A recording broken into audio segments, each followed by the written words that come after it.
கர்த்தருக்குள் களி கூர்ந்து மகிழ்கிறேன், என் கவலைகளை மறந்து நான் துதிக்கிறேன்னு சொல்லிட்டு பாடலாமா? கரங்களை உற்சாகமா தட்டு கொஞ்ச நேரம் எல்லா கவலைங்க எல்லா நினைவுகளையும் அப்படியே மூட்டை கட்டி ஓரமா அவனோட சமூகத்துல வச்சு சந்தோஷமா உற்சாகமா கைத்தட்டி பாடலாமா? கர்த்தருக்குள் களி கூர்ந்து மகிழ்கிறேன், என் கவலைகளை மறந்து துதிக்கிறேன். கர்த்தருக்குள் களி கூர்ந்து மகிழ்கிறேன், என் கவலைகளை மறந்து துதிக்கிறேன். ஆர்ப்பரித்து ஆரவார பலிதனையே என் அப்பாவுக்கு ஆனந்தமா செலுத்துகிறேன். ஆர்ப்பரித்து ஆரவார பலிதனையே என் அப்பாவுக்கு ஆனந்தமா செலுத்துகிறேன். ஆனந்த பலி ஆனந்த பலி அப்பாவுக்கு, இயேசு அப்பாவுக்கு ஆனந்த பலி ஆனந்த பலி அப்பாவுக்கு, இயேசு அப்பாவுக்கு. கர்த்தருக்குள் களி கூர்ந்து மகிழ்கிறேன், கவலைகளை மறந்து துதிக்கிறேன். ஆர்ப்பரித்து ஆரவார பலிதனையே என் அப்பாவுக்கு ஆனந்தமா செலுத்துகிறேன். பாவ சாபம் எல்லாமே பறந்து போச்சு, பாவ சாபம் எல்லாமே பறந்து போச்சு.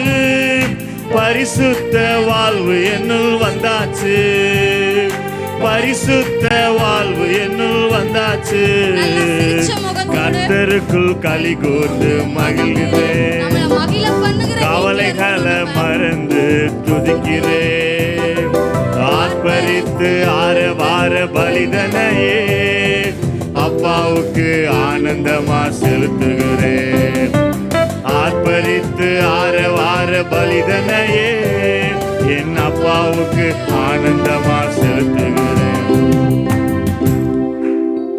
இதுல பாத்தீங்கன்னா பாவ சாபம் எல்லாமே பறந்து போச்சு, பரிசுத்த வாழ்வு என்னுள் வந்துச்சு. எத்தனை பேர் நிச்சயமா சொல்ல முடியும், என்கிட்ட பாவ சாபம் எதுவுமே இல்லை, ஆண்டவர் எனக்கு பரிசுத்தமா என்னை அலங்கரிச்சிருக்காருன்னு சொல்றவங்க எல்லாம் கரங்களை தட்டி ஆண்டவர் நம்மளை பரிசுத்தப்படுத்துகிறவருக்கு நம்ம நாமத்தை மகிமைப்படுத்துவோமா? கரங்களை தட்டி மகிமைப்படுத்துவீங்களா? இந்த கர்த்தருக்குள் களி கூர்ந்து மகிழேன்ற போது எல்லாரும் ஏன் உம்முன்னு இருக்கீங்க?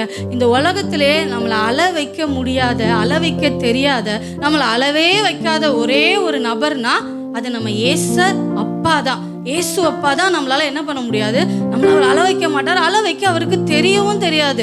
நம்ம தான் எப்பவுமே ஒரு சமூகத்துல அது இதுன்னு சொல்லி அழுதுட்டே இருப்போம்ல. அவருக்கு தெரியாத ஒரு விஷயம் என்னன்னா பொய் சொல்ல தெரியாது, மறக்க தெரியாது.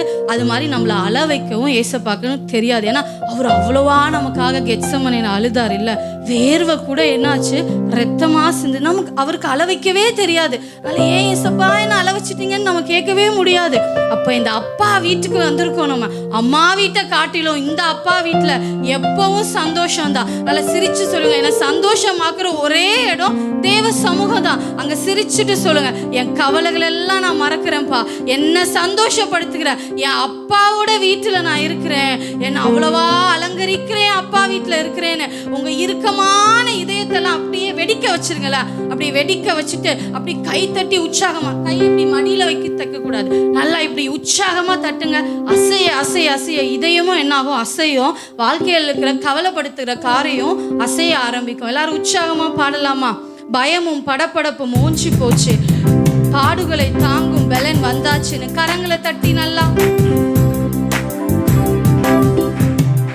பயமும் படபடப்பும் ஓஞ்சு போச்சு, பயமும் படபடப்பும் ஓஞ்சு போச்சு. பாடுகளை தாங்கும் பலன் வந்தாச்சு, எனக்குள் பாடுகளை தாங்கும் பலன் வந்தாச்சு. கர்த்தருக்குள் களி கூர்ந்து மகிழ்கிறேன், என் கவலைகளை மறந்து துதிக்கிறேன். ஆர்ப்பரித்து ஆரவார பலிதனையே என் அப்பாவுக்கு ஆனந்தமா செலுத்துகிறேன். ஆர்ப்பரித்து ஆரவார பலிதனையே என் அப்பாவுக்கு ஆனந்தமா செலுத்துகிறேன். ஆனந்த பலி ஆனந்த பலி அப்பாவுக்கு, இயேசு அப்பாவுக்கு. ஆனந்த பலி, ஆனந்த பலி அப்பாவுக்கு, இயேசு அப்பாவுக்கு. கர்த்தருக்குள் களி கூர்ந்து மகிழ்கிறேன், என் கவலைகளை மறந்து துதிக்கிறேன். ஆர்ப்பரித்து ஆரவார பலிதனையே என் அப்பாவுக்கு ஆனந்தமா செலுத்துகிறேன். ஆர்ப்பரித்து ஆரவார பலிதனையே என் அப்பாவுக்கு செலுத்துகிறேன். நோய் நொடி எல்லாமே நீங்கி போச்சு, நோய் நொடி எல்லாமே நீங்கி போச்சு. பேய்களை விரட்டும் ஆற்றல் வந்தாச்சு, எனக்குள் பேய்களை விரட்டும் ஆற்றல் வந்தாச்சு. கர்த்தருக்குள் களி கோர்த்து மகிழ்கிறேன், என் கவலைகளை மறந்து துதிக்கிறேன். ஆர்ப்பரித்து ஆரவார பலிதனையே என் அப்பாவுக்கு ஆனந்தமா செலுத்துகிறேன். ஆர்ப்பரித்து ஆரவார பலிதனையே என் அப்பாவுக்கு ஆனந்தமா செலுத்துகிறேன். ஆனந்த பலி, ஆனந்த பலி என் அப்பாவுக்கு, இயேசு அப்பாவுக்கு. ஆனந்த பலி, ஆனந்த பலி என் அப்பாவுக்கு, இயேசு அப்பாவுக்கு. ஆனந்த பலி, ஆனந்த பலி என் அப்பாவுக்கு, இயேசு அப்பாவுக்கு. ஆனந்த பலி, ஆனந்த பலி என் அப்பாவுக்கு, இயேசு அப்பாவுக்கு. கரங்களை உயர்த்தி அப்படியே சொல்லுவீங்களா? கண்களை மூடி, அப்பா நான் ஆனந்தமா பலியேற எடுக்கிறேன்ப்பா, அப்பா ஆனந்தமா உங்களை நான் ஸ்தோத்தரிக்கிறேன்ப்பா. அப்பா என் மனசுல கொஞ்சமும் கஷ்டம் இல்லாம, அப்பா நான் ஆனந்தமா, அப்பா ஆனந்தமா, I am completely I'm happy with you God. அப்பா I am completely okay with the will of God. சொல்லுவீங்களா? அப்பா இதுவரை என் வாழ்க்கையில நடந்த எல்லாவற்றுக்காகவும் முழுமையாய் சந்தோஷமா அப்பா உம்மை நான் துதிக்கிறேன்னு சொல்லுங்க பார்க்கலாம். கண்களை மூடி கரங்களை உயர்த்தி சொல்லுங்க, உண்மையா சொல்லுங்க. ஒருவேளை பிடிக்காததா இருக்கலாம், கஷ்டமானதா இருக்கலாம், நினைச்சது கிடைக்காததா கூட இருக்கலாம். ஆனா அப்பா கிட்ட சொல்லுங்க, I am completely I'm happy with you God. அப்பா முழுசா எனக்கு போதுப்பா, உங்களால I'm happy பா, உங்களால I'm happy பா, உங்களை வச்சு I'm happy பா, because you're always with me oh God. சொல்லுவீங்களா? I am completely I'm happy with you God. அப்பா வாழ்க்கையில ஒண்ணுமே இல்லப்பா, ஆனா I'm completely I'm happy because the almighty God, சர்வத்தையும் உண்டாக்குன சர்வ ஞானி நீங்க என் கூட இருக்கிறீங்களேன்னு சொல்லுங்களா. வாயை திறந்து நீங்க சொல்லுங்க, அப்பதான் இருதயத்துல இருக்கும் எல்லாம் கடந்து போகும். ஒருவேளை கடந்ததை நினைச்சு கவலைப்படுறீங்களா? எங்க களி கூர்றது, என்ன சந்தோஷமா இருக்குதுன்னு சொல்லாதீங்க. ஆனந்த பலிய உதடுகளை திறந்து நீங்க சொல்லுங்க, அப்பா நன்றின்னு சொல்லுங்களேன். அப்பா நீங்க கொடுத்ததற்காக நன்றி, அப்பா எடுத்ததற்காக நன்றி, எல்லாவற்றுக்காகவும் நன்றின்னு சொல்லுங்க. அப்பா எல்லாவற்றுக்காகவும் நன்றி, எல்லா குறைவுகளுக்காக நன்றி, எல்லா நிறைவுகளுக்காக நன்றி, துக்கத்தின் நாட்களுக்காக நன்றி, சந்தோஷத்திற்காக நன்றி, என் புலம்பலுக்காக நன்றி. அதை ஆனந்த களிப்பாய் மாற்றுகிறவர் அல்லவா, அவர் ஆனந்தமா சொல்லுங்க. அப்பா I am completely I'm happy with you God. சொன்னீங்களா? கடந்த நாட்களில் எல்லாம் பா இதனால சந்தோஷம் இல்ல, அதனால சந்தோஷம் இல்ல, ஒருவேளை இது நடந்தா நல்லா இருக்குமே இந்த மாசத்துல, இல்ல இல்ல I am completely happy with you God. அப்பா உங்களால மட்டும்தான்ப்பா நான் சந்தோஷமா இருக்கிறேன், சந்தோஷமா இருக்க முடியும். அப்படி இல்ல அப்பாவை பார்த்து சொல்லுவீங்களா? ஓ thank you Jesus. உண்மையா நன்றி சொல்லுங்க. அப்பா உமக்கு நாங்க நன்றி செலுத்துகிறோம் அப்பா. ஓ ராஜா உமக்கு நன்றி அப்பா. சொல்லுவீங்களா? அப்பா எங்க வாழ்க்கையில அப்பா உங்க நாம உயரணும்னு சொல்லுங்க.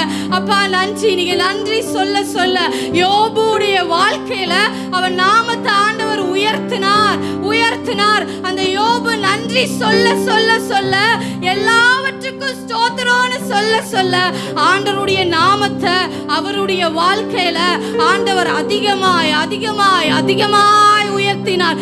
நன்றி சொல்லுகிறவருடைய வாழ்க்கையில எல்லாம் இருக்கும்போது நன்றி சொன்னாலும் he'll be happy because he's a loving father.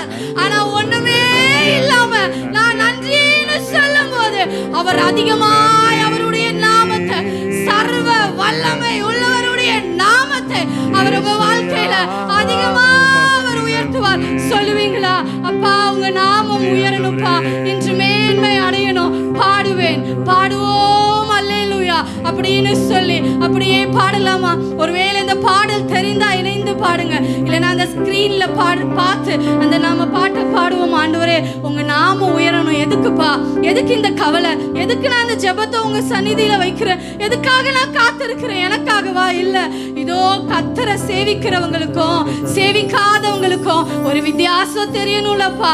உங்களுக்கு ஊழியம் செய்கிறவர்களுக்கும் செய்யாதவங்களுக்கும் ஒரு வித்தியாசம் தெரியணும்லப்பா. கர்த்தரே தேவம் என்று அக்னி சூளையில நின்று சொல்லுகிறவர்களுக்கும் அரண்மனையில் இருந்து சிரிக்கிறவர்களுக்கும் ஒரு வித்தியாசம் தெரியணும்லப்பா. உங்க நாமத்தை எங்க வாழ்க்கையில உயர்த்துங்க. எங்களுக்கு இல்ல கர்த்தாவே, எங்களுக்கு அல்ல. சங்கீதம் 115:1 எங்களுக்கு அல்ல கர்த்தாவே, எங்களுக்கு அல்லவே அல்லப்பா. உமது கிருபை நிமித்தமோ உங்க சத்தியத்தின் நிமித்தமோ உம்முடைய நாமத்துக்கே எங்க வாழ்க்கையில மகிமை வர செஞ்சிருங்கமான்னு அப்படியே கரங்களை உயர்த்தி நாமம் உயரணும், இன்றும் மேன்மை அடையணும். பாடுவேன், பாடுவோம் அல்லேலூயா. உங்க நாமம் உயரணும், இன்றும் மேன்மை அடையணும். பாடுவோம், பாடுவோம் அல்லேலூயா. அல்லேலூயா, அல்லேலூயா, அல்லேலூயா, அல்லேலூயா, அல்லேலூயா, அல்லேலூயா, அல்லேலூயா, அல்லேலூயா. பெரும் காற்றும் அடங்கி போகும், எக்கடலும் வழி திறக்கும். உங்க நாமம் உயர்த்தும் போது கண்மலையும் கரைந்து போகும். பெரும் காற்றும் அடங்கி போகும், எக்கடலும் வழி திறக்கும். உங்க நாமம் உயர்த்தும் போது கண்மலையும் கரைந்து போகும். இயேசுவே உம் நாமமே உயரணும். அல்லேலூயா, இயேசுவே உங்க நாமமே பெருகணும். அல்லேலூயா, உங்க நாமம் உயரணும், இன்றும் மேன்மை அடையணும். பாடுவேன், பாடுவோம் அல்லேலூயா. உங்க நாமம் உயரணும், இன்றும் மேன்மை அடையணும். பாடுவேன், பாடுவோம் அல்லேலூயா. சிங்கத்தின் கெபியிலும் தீச்சூளை நடுவிலும் உங்க நாமம் நான் உயர்த்தும் போது சேதங்கள் எனக்கு அணுகிடாது. சொல்லுவீங்களா? இந்த சூழ்நிலையில நான் துதிக்கிறதுனால என்ன ஆகும்? சேதங்கள் அணுகிடாது. சிங்க கெபியிலும் அந்த தீச்சூளை அக்கினியிலும் உங்க நாமத்தை நான் உயர்த்தும் போது எனக்கு சேதங்கள் அணுகிடாதேன்னு சொல்லி அப்படியே ஆண்டவரை மகிமைப்படுத்துவீங்களா?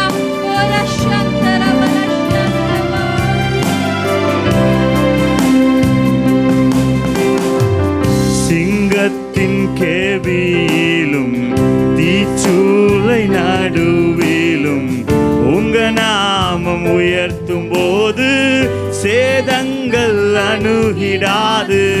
சிங்கத்தின் கேபியிலும் தீச்சூளை நடுவிலும் உங்க நாமம் உயர்த்தும் போது சேதங்கள் அணுகிடாது. இயேசுவே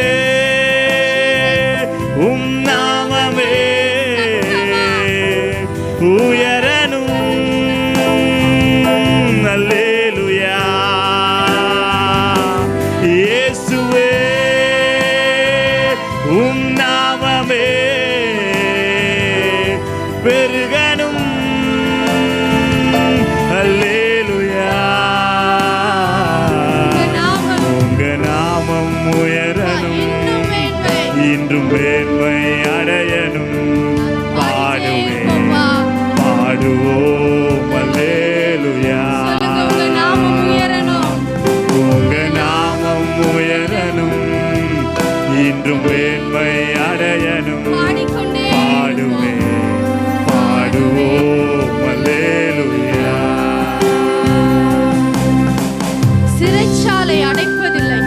சங்கிலிகள் நிரந்தரமில்லை. உங்க நாமம் உயர்த்தும் போது அஸ்திவாரம் நிலைப்பதில்லை.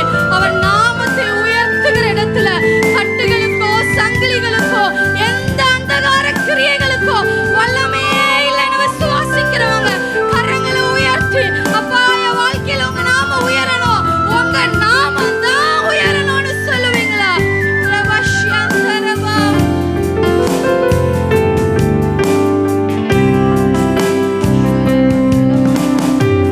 சிறைச்சாலை அடைப்பதில்லை, சங்கிலிகள் நிரந்தரமில்லை.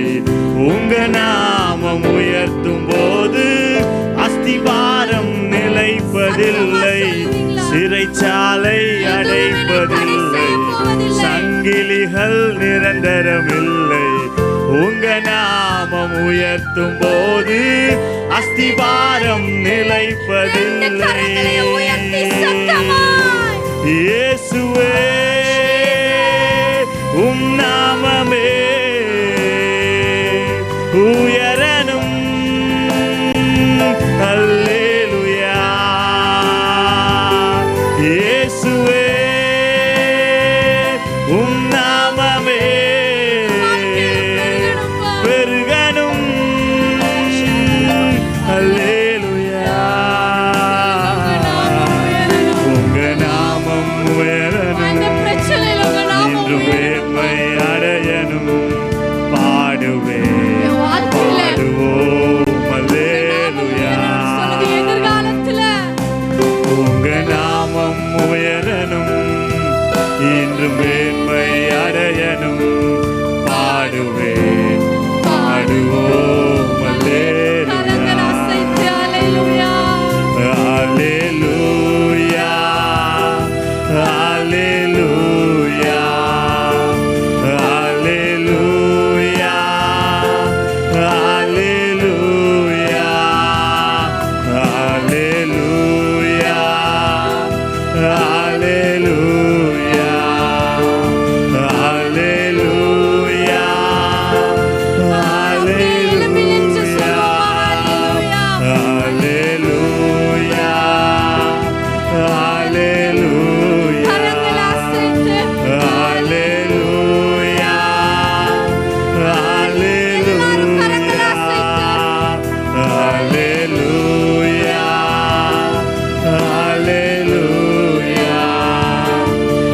அல்லேலூயா. அல்லேலூயா. அடங்கி போகும், எக்கடலும் வழி திறக்கும். உங்க நாமம் உயர்த்தும் போது கண்மலையும் கரைந்து போகும். பெரும் காற்றும் அடங்கி போகும், எக்கடலும் வழி திறக்கும். உங்க நாமம் உயர்த்தும் போது கண்மலையும் கரைந்து போகும். இயேசுவே உம் நாமமே உயரணும். அல்லேலூயா. இயேசுவே உம் நாமமே பெருகணும். அல்லேலூயா. அடங்கி போகும், எக்கடலும் வழி திறக்கும். உங்க நாமம் உயர்த்தும் போது கண்மலையும் கரைந்து போகும். பெருங்காற்று போல உங்களை அலக்கழிக்கிற, ஒருவேளை ஸ்ட்ரெஸ்ஸா இருக்கலாம், டிப்ரெஷனா இருக்கலாம், கடந்த கால நினைவுகளா இருக்கலாம், எதிர்கால நினைவுகளா இருக்கலாம், மலையை போல சொன்ன வார்த்தை இருக்கா, அந்த நாமத்தை உயர்த்துங்க. அது நிச்சயமாய் கரைந்து போகும், அது இல்லாமல் போகும். சொல்லுவீங்களா? பெருங்காற்று மத்தியில உங்க நாமத்தை நான் உயர்த்துகிறேன். கரங்களை உயர்த்தி இந்த வரிகளை பாடுவோமா?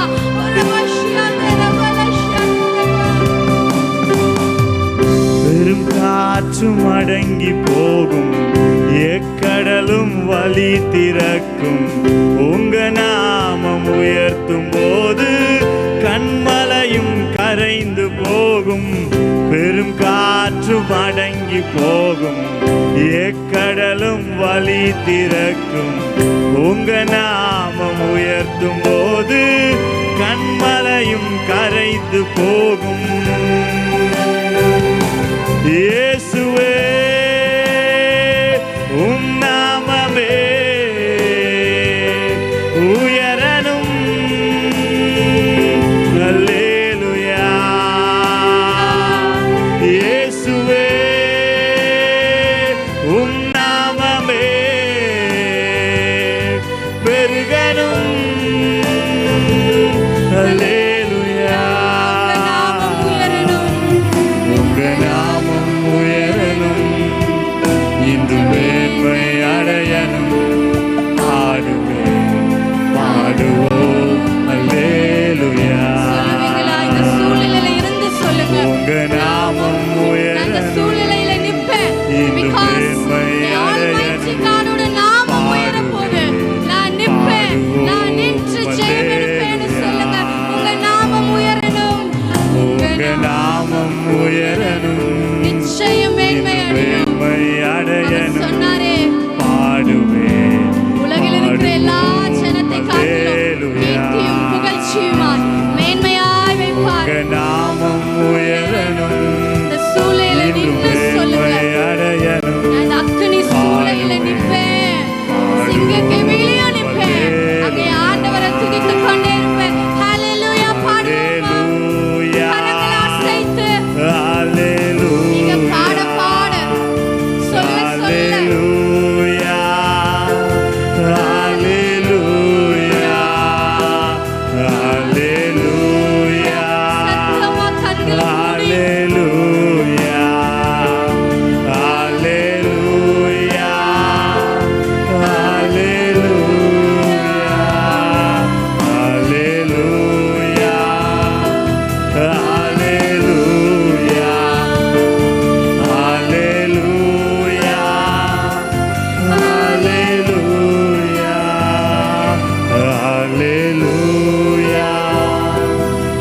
hallelujah,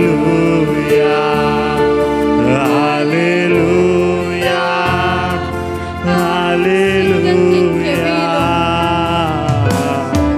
சிங்கத்தின் கேவியிலும் தீச்சூளை நடுவிலும் உங்க நாமம் உயர்த்தும் போது சேதங்கள் அணுகிடாது. சிங்கத்தின் கேவியிலும் தீச்சூளை நடுவிலும் உங்க நாமம் உயர்த்தும் போது சேதங்கள் அணுகிடாது. இயேசுவே உம் நாமமே உயரணும். அல்லேலூயா. இயேசுவே உம் நாமமே பெருகணும். அல்லேலூயா. உங்க நாமம் உயரணும், இன்று மேன்மை அடையணும். பாடுவேன் பாடுவோம் அல்லேலூயா. உங்க நாமம் உயரணும், இன்று மேன்மை அடையணும். பாடுவேன் பாடுவோம் அல்லேலூயா. Hallelujah, hallelujah, hallelujah, அவர் நாமத்தை உயர்த்த போகிறார். அவர் உங்க வாழ்க்கையில விடுவிக்கிற நாமமாய், உங்களை உயர்த்துகிற நாமமாய்,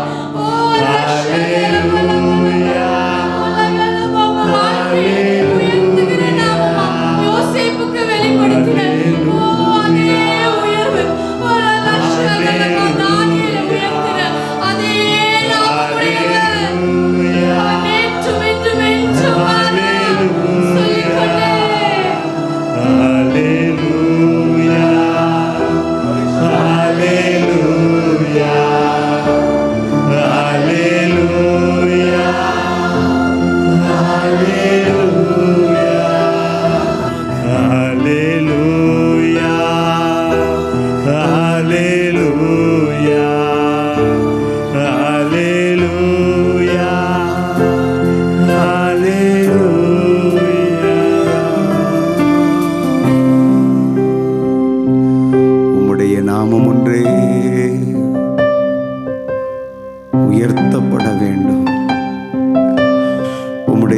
பரிசுத்தமுள்ள நாமம் ஒன்றே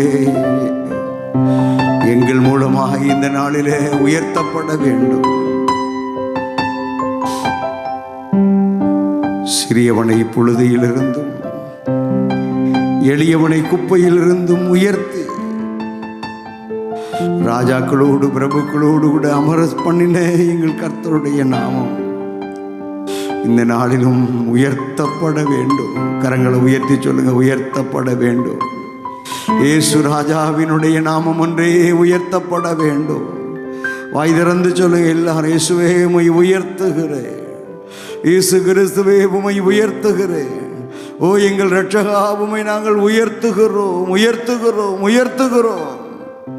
உம்முடைய பரிசுத்தமுள்ள நாமத்தை நாங்கள் உயர்த்துகிறோம், உயர்த்துகிறோம், உயர்த்துகிறோம், உயர்த்துகிறோம். கர்த்தருடைய நாமம் ஒன்றே மகிமைப்படுவதாக. கர்த்தருடைய பரிசுத்தமுள்ள நாமம் ஒன்றே மகிமைப்படுவதாக, மகிமைப்படுவதாக. ரெண்டு கரங்களையும் தட்டி, அப்பா உமக்கு ஸ்தோத்திரம், இயேசு கிறிஸ்துவே உமக்கு ஸ்தோத்திரம்.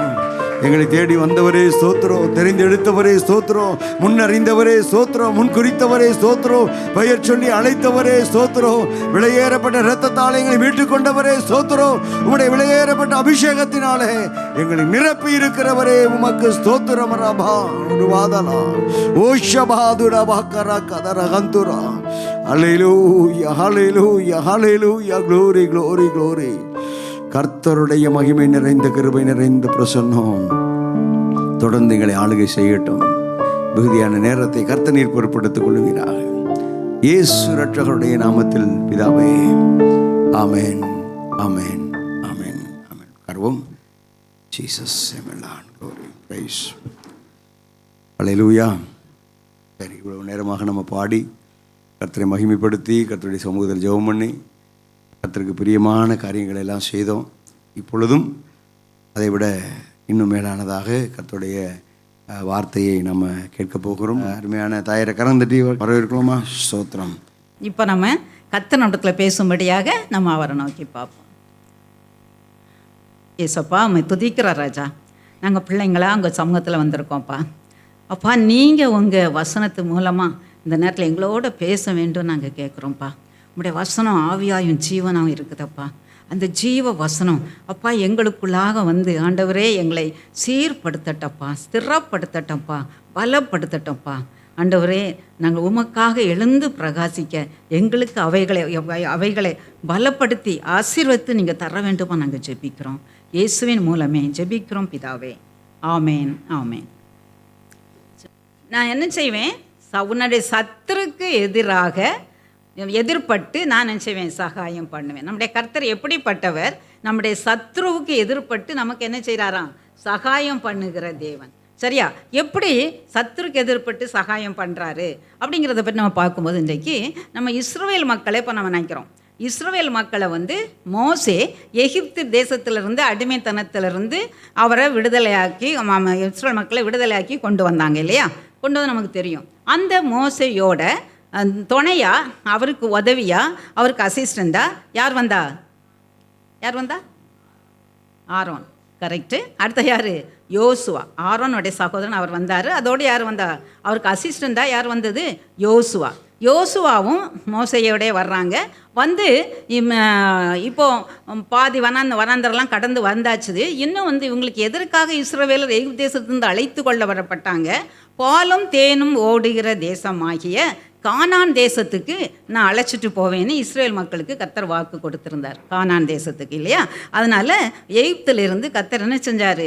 இவங்களை அந்த வனாந்திரத்தில் வழியாக நடத்தி கூட்டிகிட்டு வரும்போது மோசே மரித்து போகிறாரு.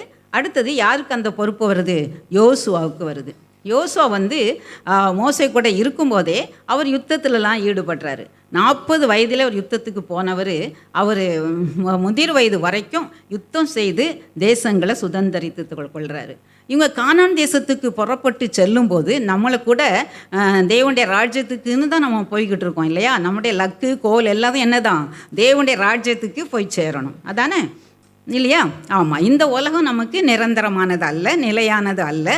அதனால் நம்ம என்ன செய்கிறோம்? நமக்குன்னு ஒரு கோல் உண்டு. நம்ம பிரித்து எடுக்கப்பட்டவர்கள், நம்ம இஸ்ரவேலர், நமக்கு ஒரு கோல் உண்டு. என்ன கோல்? எது? பரம எருசலேம்.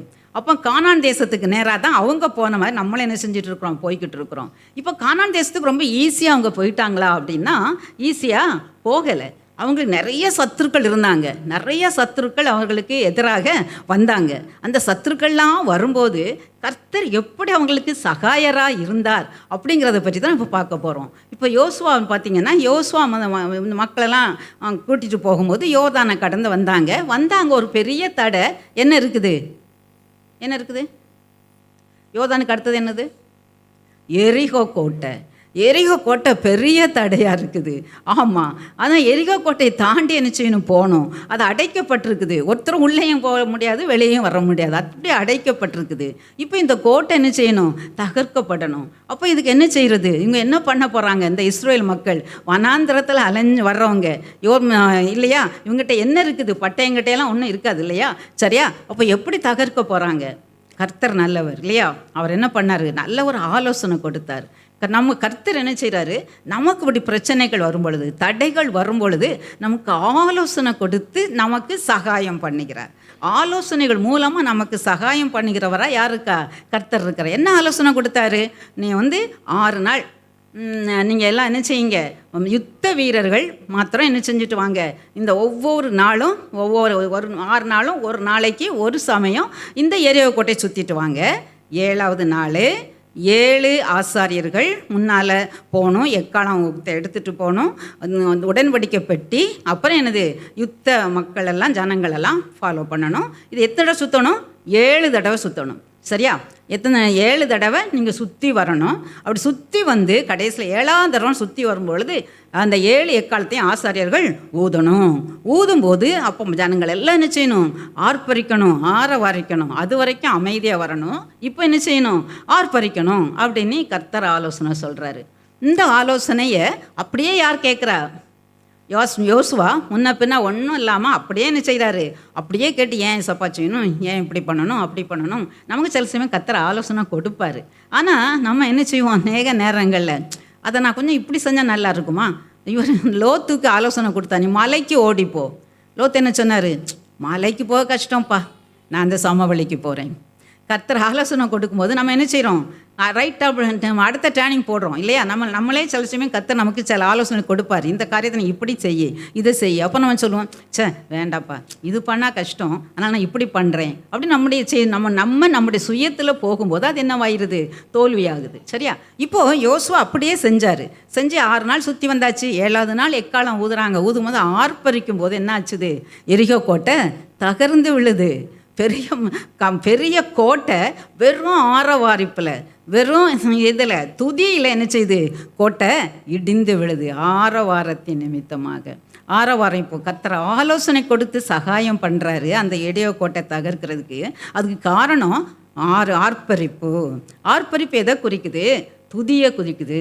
நமக்கு சில தடைகள் வரும்போது, வாழ்க்கையில் பிரச்சனைகள் வரும்போது அதை குறித்து சோர்ந்து போகாதபடி நம்ம துதிக்க ஆரம்பித்தோன்னு வைங்க. அப்போ என்ன செய்யுது? அந்த பிரச்சனைகளெல்லாம் நீங்கி போகுது. நான் என்னுடைய வாழ்க்கையில் ரொம்ப ஃபீல் பண்ணியிருக்கிறேன். சில சமயம் சில சரீரத்தில் சில பாடுகள், சில வேதனைகள் வரும்போது நம்மளை அதை உறுத்தும். அதையே நினைக்க தோணும். இப்படி இருக்குதே சப்பா, இது சோமாகணுமே. அப்படியே நம்ம ஜோம் பண்ணிட்டு இருக்கும்போது கூட இதுவாக இருக்குமோ, அந்த வியாதியாக இருக்கும், இந்த பொல்லாத சத்ரு அப்படி நமக்கு என்ன செய்வான்? ஜெபிக்க விடாதபடி. இதான் நமக்கு சத்ரு கொண்டு வருகிற போராட்டம். நம்ம இதை மாதிரி எரிகோ கோட்டை தடையாக இருக்கிற மாதிரி நம்ம ஜெபிக்க முடியாதபடி தடையை கொண்டு வருவோம். ஜெபிக்க முடியாதபடி, வேதம் வாசிக்க முடியாதபடி தூக்கத்தை கொண்டு வர்றான் இல்லையா? இல்லை ஜெபிக்க முடியாதபடி அப்போ தான் ஃபோன் பண்ணுவாங்க. இல்லைன்னா நம்ம சிந்தையிலேயே சாத்தான் பலவித காரியங்களை சொல்லுவான். நம்முடைய சரீரத்தை பற்றி சொல்லுவான், நம்முடைய பிள்ளைகளை பற்றி, இல்லைன்னா நம்முடைய பெற்றோரை பற்றி, நம்முடைய ஸ்டடீஸை பற்றி, நம்முடைய ப்ராஜெக்ட்ஸை பற்றி, பாஸை பற்றி, இப்படிலாம் பலவித எண்ணங்களை நமக்குள்ளே கொண்டு வருவான். அந்த எண்ணங்களில் இருந்து நம்ம மீள வேண்டுமையானா, இந்த தடைகள், எரிகோ கோட்டைகள் தகர்க்கப்பட வேண்டுமையானா நம்ம செய்ய வேண்டியது என்னது? துதி. எப்படி? ஏசப்பா ஸ்தோத்திரம், நீர் இந்த வியாதியின் மீது வெற்றி தருவதற்காக ஸ்தோத்திரம், நீர் இந்த சிந்தையின் மீது எனக்கு வெற்றி தருவதற்காக ஸ்தோத்திரம். நீங்கள் ஸ்தோத்திரம் சொல்லிக்கிட்டே இருங்க. சொல்ல சொல்ல தேவ பிரசன்னம் நம்மட்டில் இறங்கும், தடைகள் நீங்கும், நம்மளால் ஜெபிக்க முடியும். அதனால் தூக்க மயக்கம் வந்தால் கூட எழுமி நின்று ஸ்தோத்திரம் சொல்லுங்க, ஸ்தோத்திர பாட்டு 2 பாடுங்க, தூக்கம் என்ன செஞ்சு போயிடும், ஓடியே போயிடும், பைபிள் வேதத்தை வாசிக்க முடியும். ஸோ இப்படிப்பட்ட தடைகள் நம்ம பரம கானானுக்கு நேராக போய்கிட்டு இருக்கிறோம். அதனால் நம்ம நம்மளை பலப்படுத்துவதற்காக, நம்ம தேவனோட உள்ள உறவில் வளருவதற்கு நம்ம ஜெபம் அவசியம், வேத வாசிப்பு அவசியம். இதை சாத்தான் பார்த்துக்கிட்டே இருப்பான். அவனுக்கு என்ன எண்ணம், நம்ம கானான் தேசத்தை சுதந்தரிக்க கூடாது, அப்போ ஏசப்பாவுடைய வழியில் நடக்கக்கூடாது. அதுக்காக நம்மளை தடைக்காக தான் தடை கொண்டு வருவான். இப்படிப்பட்ட தடைகள்லாம் எரிகோ மாதிரி தடைகள் கொண்டு வரும்போது, அங்கே ஆர்ப்பரிப்பினால் எரிகோ கோட்டை விழுந்தது போல நம்ம துதிக்கும் போது, துதியினால் நம்ம உள்ள நிறையும் போது, துதிக்க துதிக்க இந்த சத்ருன் கோட்டை என்ன செய்யும், அகன்று போகும். சில வியாதியை குறித்து நம்ம நினச்சிக்கிட்டே இருப்போம், இது பண்ணிக்கிட்டே கஷ்டமாக இருக்கே, ஏன் இன்னும் எனக்கு இந்த பிரச்சனை தீரலை, அதாகலை அப்படின்னு நினைக்கக்கூடாது. ஏசப்பா நீங்கள் பரிகாரி, நீங்கள் இந்த வாக்குத்தத்தத்தை கொடுத்துருக்கீங்க, தழும்புகளால் குணமான வாக்குத்தத்தத்தை கொடுத்துருக்கீங்க, நான் பரிகாரி, வியாதி விளக்குன்னு சொல்லியிருக்கீங்க, ஸ்தோத்திரம் ஸ்தோத்திரம்னு அதை சொல்லி நம்ம ஸ்தோத்தரிக்க நமக்கு அந்த எண்ணம் போயிடும். அந்த எண்ணம் போகும்போது அந்த வியாதியிலிருந்து நமக்கு என்ன கிடைக்கும், விடுதலை கிடைக்கும், பிரச்சனைகள்லேருந்து விடுதலை கிடைக்கும். சரியா? முதல்ல இது நம்ம பார்த்தோம், துதியை கர்த்தர் ஆலோசனை கொடுத்து நமக்கு சகாயராக இருக்கிறார். ஆலோசனை மூலமாக அவருக்கு நமக்கு என்னது, சகாயம் இருக்கிறார். ஆலோசனை எப்படி கொடுக்குறாரு, நம்ம வேத வசனங்கள் மூலமாக கொடுக்குறாரு, நம்ம பாஸ்டர் மூலமாக கொடுக்குறாரு, நம்ம நிறைய கர்த்தருடைய செய்திகளை பல இடங்களில் கேட்குறோம், அந்த செய்திகள் மூலமாக கர்த்தர் ஆலோசனை கொடுக்குறாரு. அந்த ஆலோசனை நம்ம கேட்டு நம்ம நடக்கும் பொழுது நம்ம தடைகளை மீறி என்ன செய்ய முடியும், சாத்தானை ஜெயித்து நம்ம என்ன செய்யும், முன்னேறி செல்ல முடியும். சத்ருவாகிய சாத்தானை ஜெயித்து நம்ம என்ன செய்ய முடியும், முன்னேறி செல்ல முடியும்.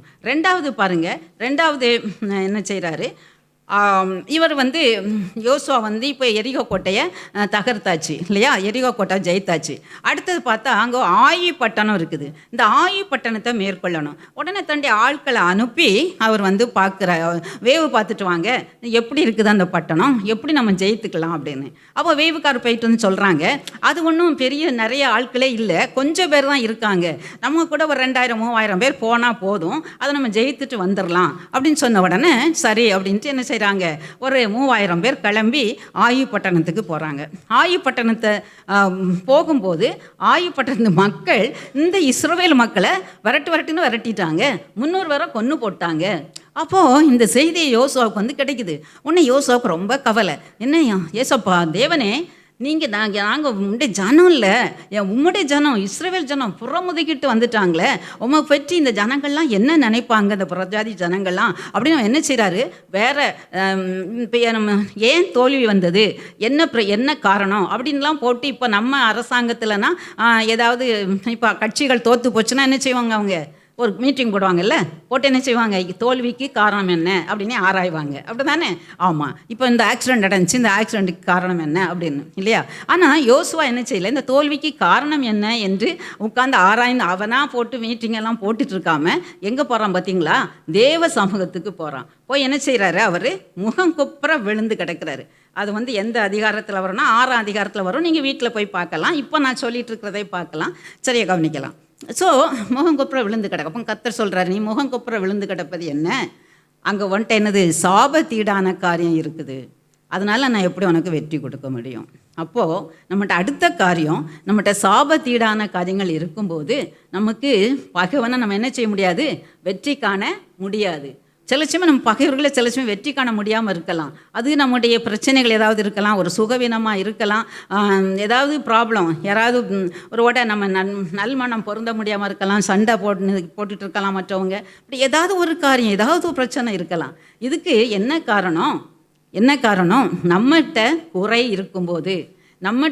இருக்கும்போது கர்த்தர் என்ன செய்ய முடியாது, நமக்கு உதவி செய்ய முடியாது. அவர் பரிசுத்தர். அவர் சொல்கிறாரு, பாரு, சாபத்தீடான காரியம் உன்கிட்ட இருக்குது, நீ அதை சோதித்து பார். அப்படி சோதித்து பார்க்கும்போது தெரிஞ்சுது, ஆகான்னு ஒரு மனுஷன், அவன் முதலே சொல்லியிருந்தாங்க, இந்த எரிகோ சபிக்கப்பட்டது, இந்த எரிகோவிலேருந்து எந்த ஒரு பொருளையும் நீங்கள் எடுத்துகிட்டு வரக்கூடாது அப்படின்னு சொல்லப்பட்டிருந்துச்சு. ஆனால் ஆகான் என்ன செஞ்சான், அங்கே நல்ல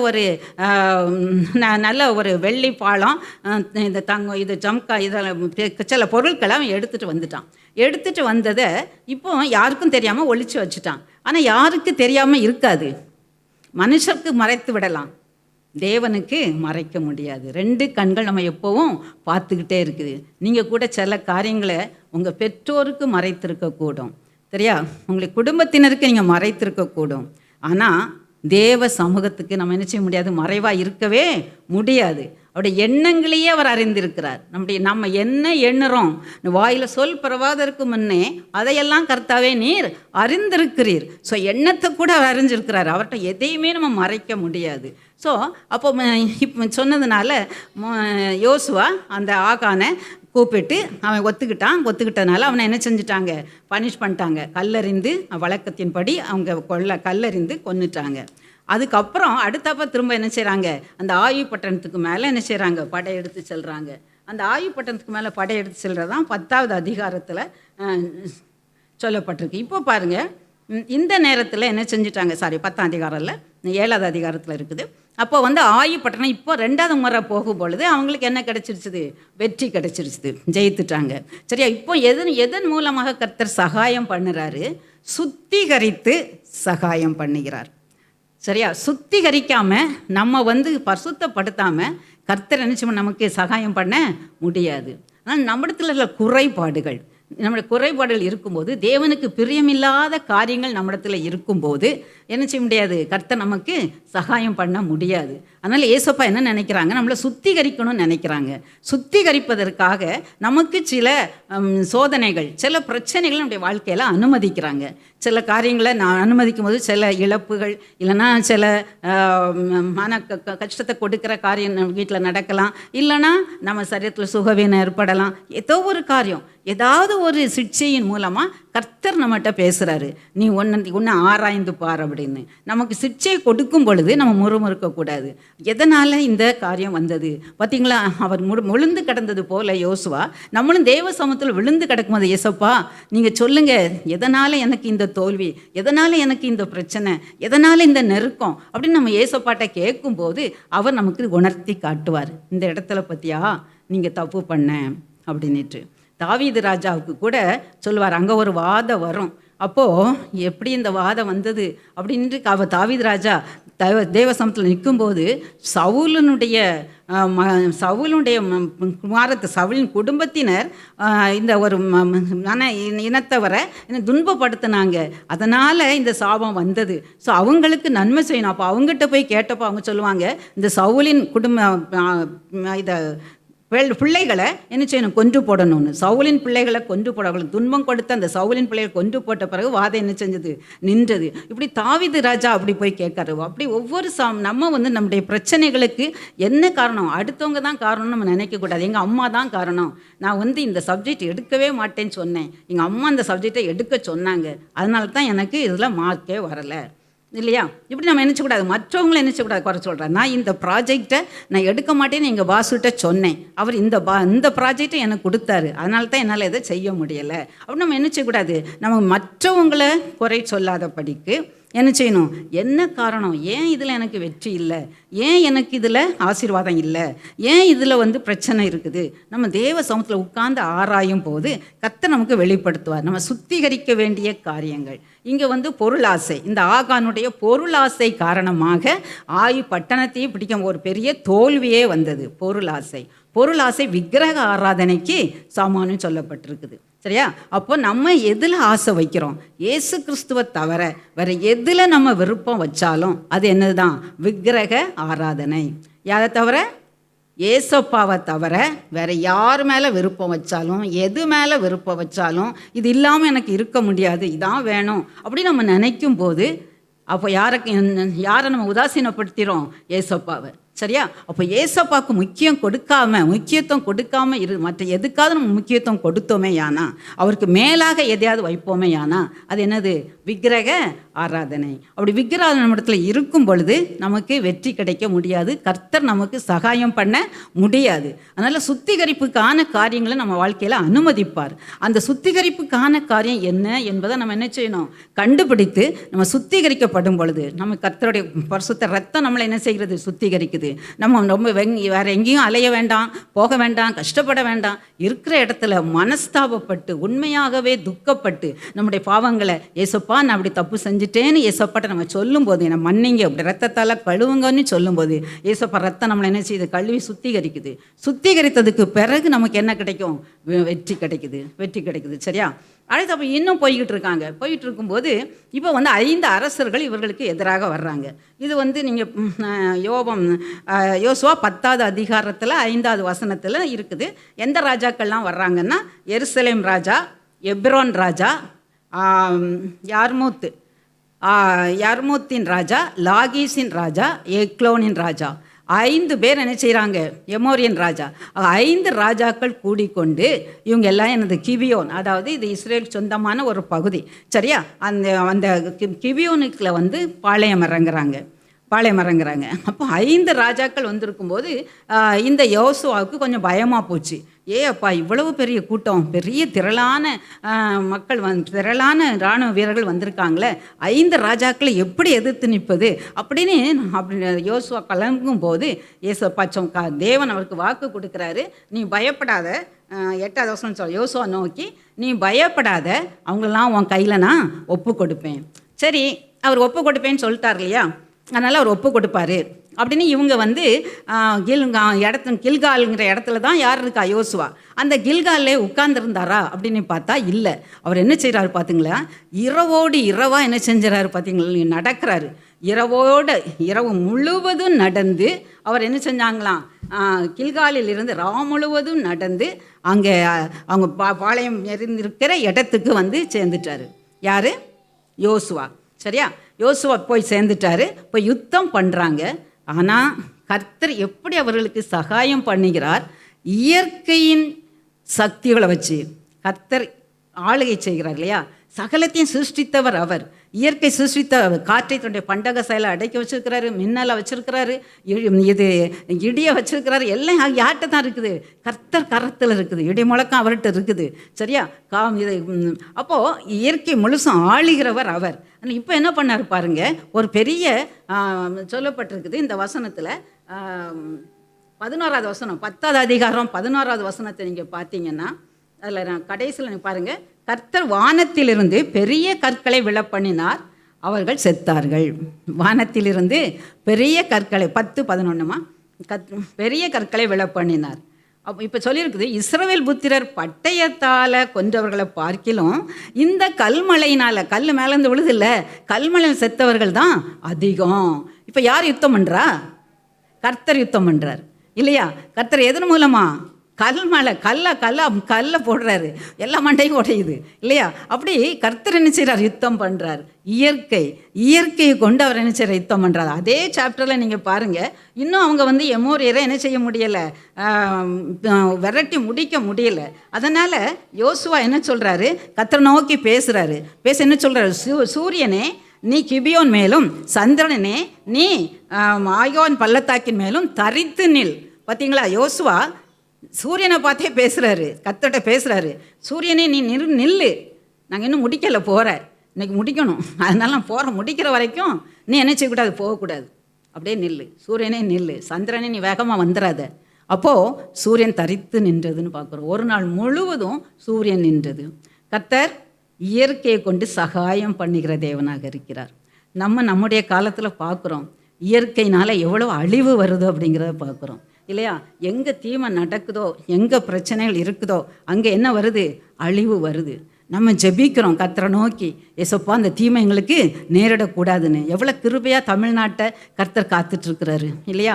ஆமாம், சுற்றிலும் கொள்ளை நோய் வரும். ஆனால் கர்த்தர் நம்ம ஜெபிக்கிற ஜெபத்தை கேட்ட அந்த கொள்ளை நோய் நமக்குள்ளாக வராதபடி பாதுகாக்கிறாரு. பாருங்கள், கர்த்தர் எவ்வளோ நல்லவர். நம்முடைய ஜெபத்துக்கு, நம்ம கர்த்தருக்கு பிரியமாக நடக்கும்போது, நம்ம அவருடைய சகாயத்தை நம்பி இருக்கும்போது, கர்த்தர் நமக்கு என்ன செய்கிறாரு? இயற்கையை அனுப்பி நமக்கு என்ன செய்கிறாரு? சகாயம் பண்ணுகிறார். இயற்கை சூழ்நிலைகளையே மாற்றி. சரியா? மற்ற எல்லா இடத்துலையும் பிரச்சனை இருந்தாலும் நமக்கு பிரச்சனை எல்லாம், நீ நில்லு, மட்டும் வா, இதுக்கு மிஞ்சி வராத அப்படின்னு கடலுக்கு கட்டளையிட்டு இருக்கிறாரு. அப்போ அது வந்து வேற எதையும் வச்சு அவர் கடலுக்கு கோட்டை கட்டலை. வெறும் மண் வந்து ஒரு நிமிஷத்தில் தண்ணி அடிச்சுட்டு போகும்.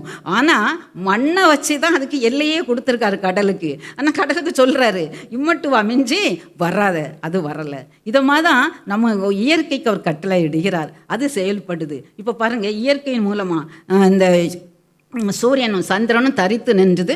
அவங்க போர் முடிகிற வரைக்கும் அது தரித்து நிற்குது பாருங்கள். அப்போது இயற்கையின் மூலமாக கர்த்தர் என்ன செய்கிறாரு? சகாயம் பண்ணுறாரு. அது மாத்திரம் இல்லை, இது 24வது அதிகாரத்தில் நீங்கள் பார்த்தீங்கன்னா குளவிகளை அனுப்பி என்ன செய்கிறாரு?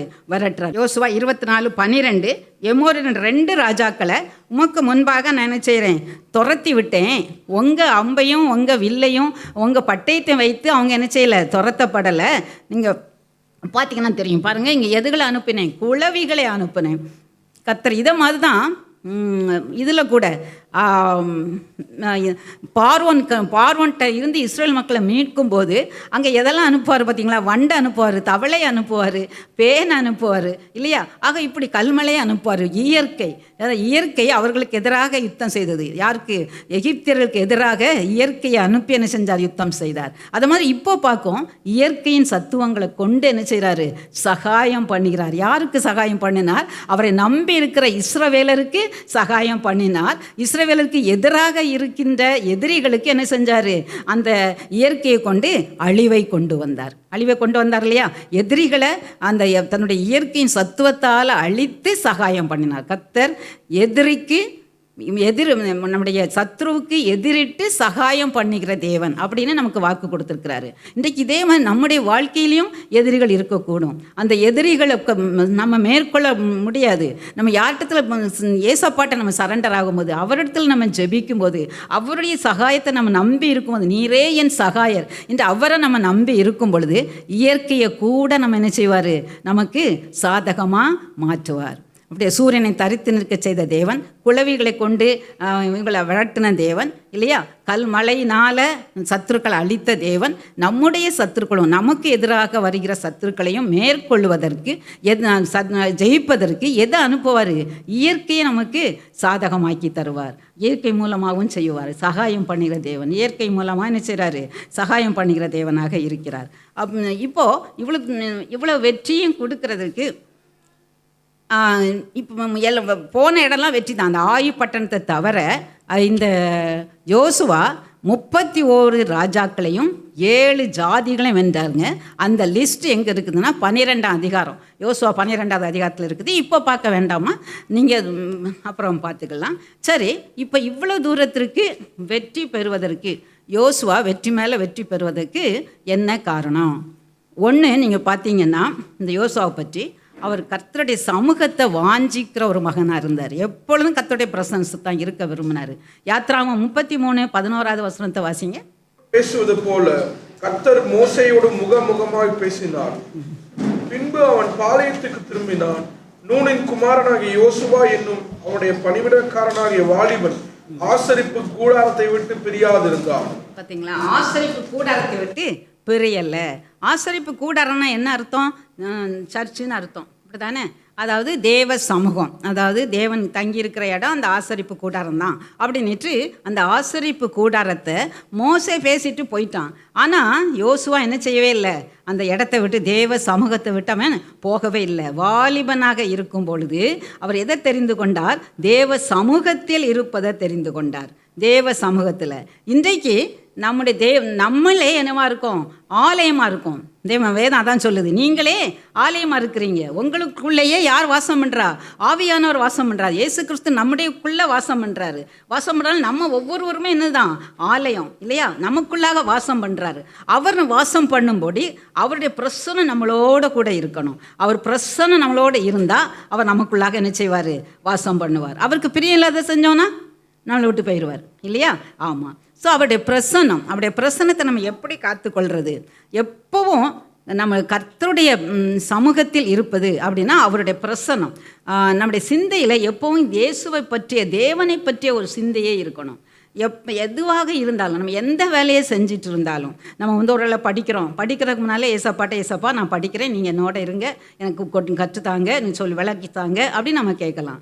சமையல் பண்ணால் கூட சமையல் நேரத்தில் கூட ஏசப்பா சமைக்கிறதுக்கு நீங்கள் உதவி செஞ்சீங்களே நன்றி, இந்த சமையலெல்லாம் என் பிள்ளைங்களுக்கு ஆசீர்வாதமாக ஆரோக்கியமுள்ளதாக என்னுடைய குடும்பத்தினருக்கு ஆரோக்கியமுள்ளதாக மாற்றித்தாங்க அப்படின்னு நம்ம ஒவ்வொன்றா பாத்திரம் விளக்கும் போது இந்த பாத்திரத்தை நான் விளக்கும் போது எவ்வளவு சுத்தமாக நான் இருக்கணும்னு நினைக்கிறேனோ அப்படி ஏசப்பா நீங்கள் என்னுடைய இருதயத்தை உங்களுடைய ரத்தத்தால் கழுவி என்னை சுத்திகரிங்க.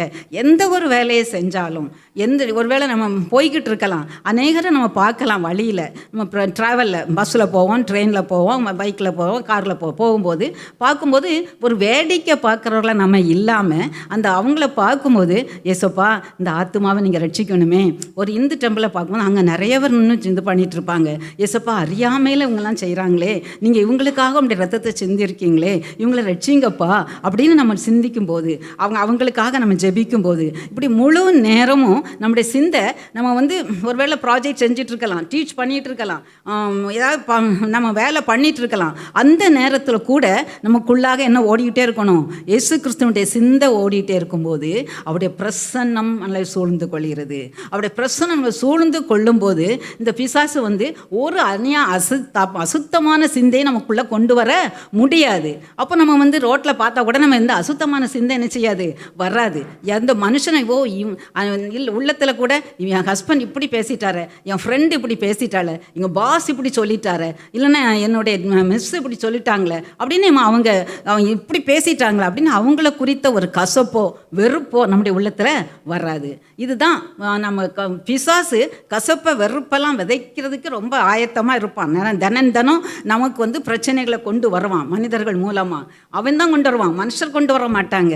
சரியா? மனிதர்கள் மூலமாக பிரச்சனை, யாராவது நம்மளை ஏசிடுவாங்க, பேசிடுவாங்க, இப்போ நமக்கு ரொம்ப கோபம் வந்துடும். மனசில் அன்றைக்கு முழுசும் அதைத்தான் நினச்சிட்டு இருப்போம். நான் எவ்வளவு நன்மை செஞ்சேன் இவங்களுக்கு, நாங்கள் நல்லது செய்யணும்னு நினச்சேன், ஆனால் இவங்க இப்படி என்ன பேசிட்டாங்களே, இப்படி பண்ணிட்டாங்களே அப்படின்னு யாரோ செஞ்ச தீமையை தான் மனசில் செஞ்சுட்டு இருக்கோம், போய்கிட்டே இருக்கும். ஆனால் இந்த ப்ராக்டிஸ்க்கு நம்ம வந்தோன்னு வச்சுக்கோங்க, இயேசுவினுடைய கர்த்தரே நம்ம நினச்சிட்டு இருக்கோம், ஏசப்பாவே நினச்சிட்டு இருக்கோம். சில சமயம் காலையில் வாசித்த வசனத்தை நம்ம நினச்சிட்டு இருக்கலாம், சில சமயம் சில பாடல் நமக்குள்ளாகவே வரும் இல்லையா, சில சமயம் பாடல்களை என்ன செஞ்சுட்டு இருக்கலாம், நம்ம மனசுக்குள்ளேயே பாடிட்டு இருக்கலாம். இப்படிலாம் பாடிட்டு இருக்கும்போது யார் இருக்கிறா, இயேசு கிறிஸ்துனுடைய சிந்தையை நினைச்சு சிந்தை அவரு அந்த சிந்தையை ஆண்டு கொள்ளும்போது தேவ பிரசன்னத்தில் நம்ம இருக்கிறோம். தேவ பிரசன்னம் நமக்குள் இருக்கும்போது இந்த சாத்தான் வீணான விதைகளெல்லாம் நினச்ச முடியாது, கசப்பையோ வெறுப்பையோ அசுத்தமான எண்ணங்களையோ நம்முடைய சிந்தையில் என்ன செய்ய முடியாது, போட முடியாது. நம்முடைய சிந்தை பரிசுத்தமாக இருக்கும். இது வந்து நான் என்னுடைய ப்ராக்டிக்கல் அனுபவத்திலேருந்தே நான் சொல்கிறேன். நிறையா பிரச்சனைகள் வரும், இந்த பிரச்சனைலாம் என்ன செய்யாது, மேற்கொள்ளாதபடி கர்த்தரை நம்ம நினச்சிட்டே இருக்கும்போது, கர்த்தரோட பேசிகிட்டே இருக்கும்போது, ஒவ்வொரு காலத்தில் நம்ம வந்து ஒரு ஃப்ரெண்டு மாதிரி அவர் கூடவே இருக்கிறோன்னு நினச்சி பேசிக்கிட்டே இருக்கணும். ஒரு கேர்ள்கிட்ட கேட்டாங்களாம், நீ எப்படி நல்லா படிக்கிறியா, எப்படி படிக்கிற அப்படின்னு.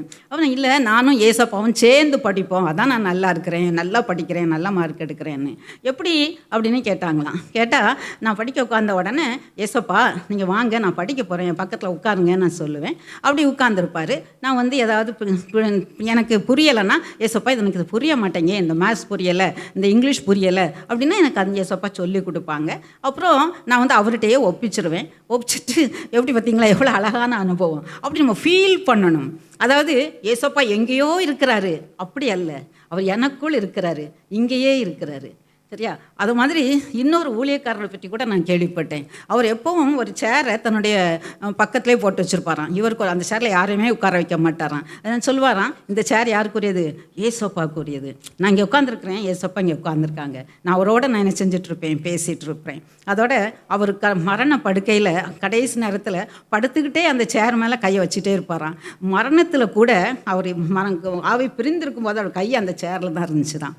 அப்போது ஏசப்பாவை அவ்வளோ தூரத்துக்கு அவருடைய சமூகத்தை பிரசன்னத்தை வாஞ்சிக்கும் போது அவர் எப்படி இருந்தார், அவருடைய நிச்சயமாக சோல் என்ன செஞ்சு கானான் தேசத்தை போய் அடைஞ்சிருக்கும் இல்லையா?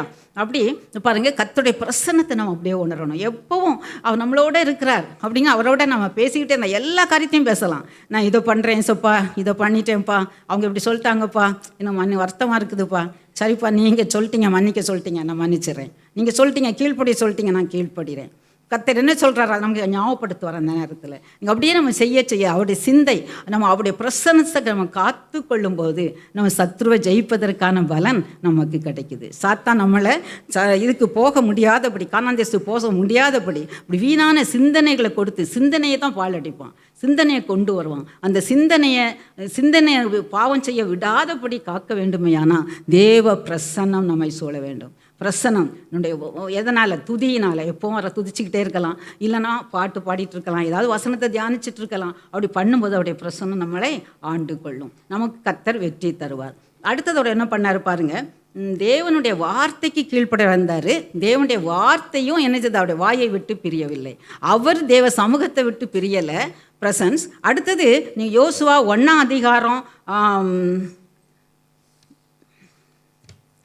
8ஆம் வசனத்தை பார்த்தீங்கன்னா, அது வாசிங்கம்மா. 1:8. வாயை விட்டு பிரியாதிருப்பதாக இதில் எழுதியிருக்கிறவன் படியெல்லாம் நீ செய்ய கவனமாக இருக்கும்படி இரவும் பகலும் அதை தியானித்துக் கொண்டிருப்பாயாக. அப்பொழுது நீ உன் வழியை வாய்க்க பண்ணுவாய், அப்பொழுது புத்திமானாயும் நடந்து கொள்வாய். பார்த்தீங்களா எவ்வளோ அருமையான வசனம் பார்த்தீங்களா? அது கர்த்தர் சொல்கிறாரு, என்ன சொல்கிறாரு, நீ நியாய பிரமாண புஸ்தகம் வாயை விட்டு விலகாதிருப்பதாக. எப்போ நீ என்ன செய்ய, நியாயப்பிரமாண புஸ்தகத்தில் இருக்கிற காரியங்களை உடைய வாயினால் நீ அறிக்கையிட்டு கொண்டு அது பிரியாதிருப்பதாக. அதில் எழுதியிருக்கிறபடியெல்லாம் செய்கிறதுக்கு நீ கவனமாக இருப்பாயாக. நீ அப்படி செஞ்சால் அவர் என்ன செய்வார், உன் வழியை வாய்க்க பண்ணுவார். உன்னுடைய சத்துரு எதிராக வர முடியாது, வழியை வாய்க்க பண்ணுவார். அப்பொழுது நீ புத்திமானாயும் நடந்து கொள்வாய். அதே மாதிரி நீங்கள் பார்த்தீங்கன்னா அவர் நியாயப்பிரமாண புஸ்தகத்துக்கு மிகவும் முக்கியத்துவம் கொடுக்குறாரு. யோசுவா 8ஆம் அதிகாரம் 30வது வசனமும் 32வது வசனமும் வாசிங்க. கர்த்தரின் தாசனாகிய மோசே இஸ்ரவேல் புத்திரருக்கு கட்டளையிட்டபடியும் மோசேயின் நியாயப்பிரமாண புஸ்தகத்தில் எழுதியிருக்கிறபடியும் ஏபால் பர்வதத்தில் இஸ்ரவேலின் தேவனாய் கர்த்தருக்கு இருப்பாயுதம் படாத முழுக்கற்களால் ஒரு பலிபீடத்தை கட்டினான்.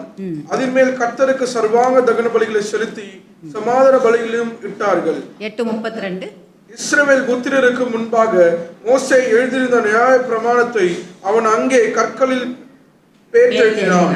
நியாயப்பிரமாண புஸ்தகத்துக்கு அவர் எவ்வளோ முக்கியத்துவம் கொடுக்குற நம்ம பார்க்குறோம். மோசே சொன்னபடியே நியாயப்பிரமாண புஸ்தகத்தில் இருந்தபடியே பலிபீடத்தை என்ன செய்கிறாரு, கற்றார். அவர் வெற்றி பெற்றதின் நிமித்தமாக தன்னுடைய ஸ்தோத்திர பலி, தகன பலி, ஸ்தோத்திர பலியை செலுத்துவதற்காக பலிபீடத்தை கற்றாரு. நமக்கு கர்த்தருடைய வாழ்க்கையில் வெற்றிகளை கொடுக்கும்போது ஒவ்வொரு காரியங்கள்லையும் நம்மளும் என்ன செய்யணும், ஸ்தோத்திர பலிகளை அவருக்கு என்ன செய்யணும், ஏறெடுக்க வேண்டும். அதோட என்ன செய்யணும், நியாயப்பிரமாண புஸ்தகத்தை விட்டு அவர் என்ன செய்யலை, அது சொன்னபடியே செய்கிறாரு. அது சொல்லப்பட்டபடியே மோசே அதில் கற்பித்தபடியே அந்த பலிபீடத்தை கட்டுறாரு. அதே மாதிரி அந்த நியாயப்பிரமாணத்தில் அந்த கற்கள் அவர் எழுதி வைக்கிறாரு. தான் மாத்திரம் பார்க்குறதுக்கு இல்லை, இஸ்ரவேல் மக்களும் அதை என்ன செய்யணும், அந்த நியாயப்பிரமாண புஸ்தகத்தை படிக்கணும் என்கிறதுக்காக அவங்களுக்காகவும் எழுதி வைக்கிறாரு. நம்ம கரத்தில் அருமையான ஜீவ புஸ்தகம் கொடுக்கப்பட்டிருக்கு இல்லையா, அருமையான ஜீவ வார்த்தைகள், தேவனுடைய வார்த்தைகள் அடங்கிய புஸ்தகம். இதுதான் நமக்கு நியாயப்பிரமாண புஸ்தகம். அதனால தான் நம்ம சொல்கிறோம், வேத வசனம் திரும்பி நம்ம நடக்கும் பொழுது கர்த்தர் நமக்கு சகாயராக வெளிப்படுவார்.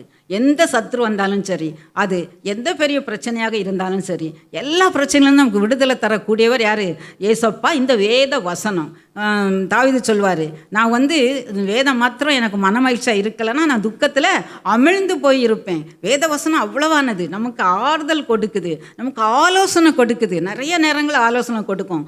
அநேக நேரங்கள் பாருங்கள், நான் முன்னாலெல்லாம் சில சமயம் ரொம்ப கோவப்படுவேன். என் ஹஸ்பண்ட் அவங்க ஏதாவது ஒன்று பேசுனாங்கன்னா நான் ஒன்று பேசிடுவேன். இப்படிலாம் பேசும்போது அந்த வசனம் சொல்லும், என்ன சொல்லும், நான் என்னை அடிக்கப்பட்ட ஆட்டுக்குட்டி போல கொண்டு போகப்பட்டேன், மயிர்க்கத்திற்கு முன்பாக சத்தமிடாதிருக்கிற ஆட்டை போல இருந்தேன். நான் எப்படி இருந்தேன், என்னை எல்லாரும் இவ்வளவு பாடுபடுத்தினாங்க, முள்முடி அடித்தாங்க, தாடிப்புடி என்ன இழுத்தாங்க இல்லையா, இவ்வளவு வேதனை படுத்தினாங்க.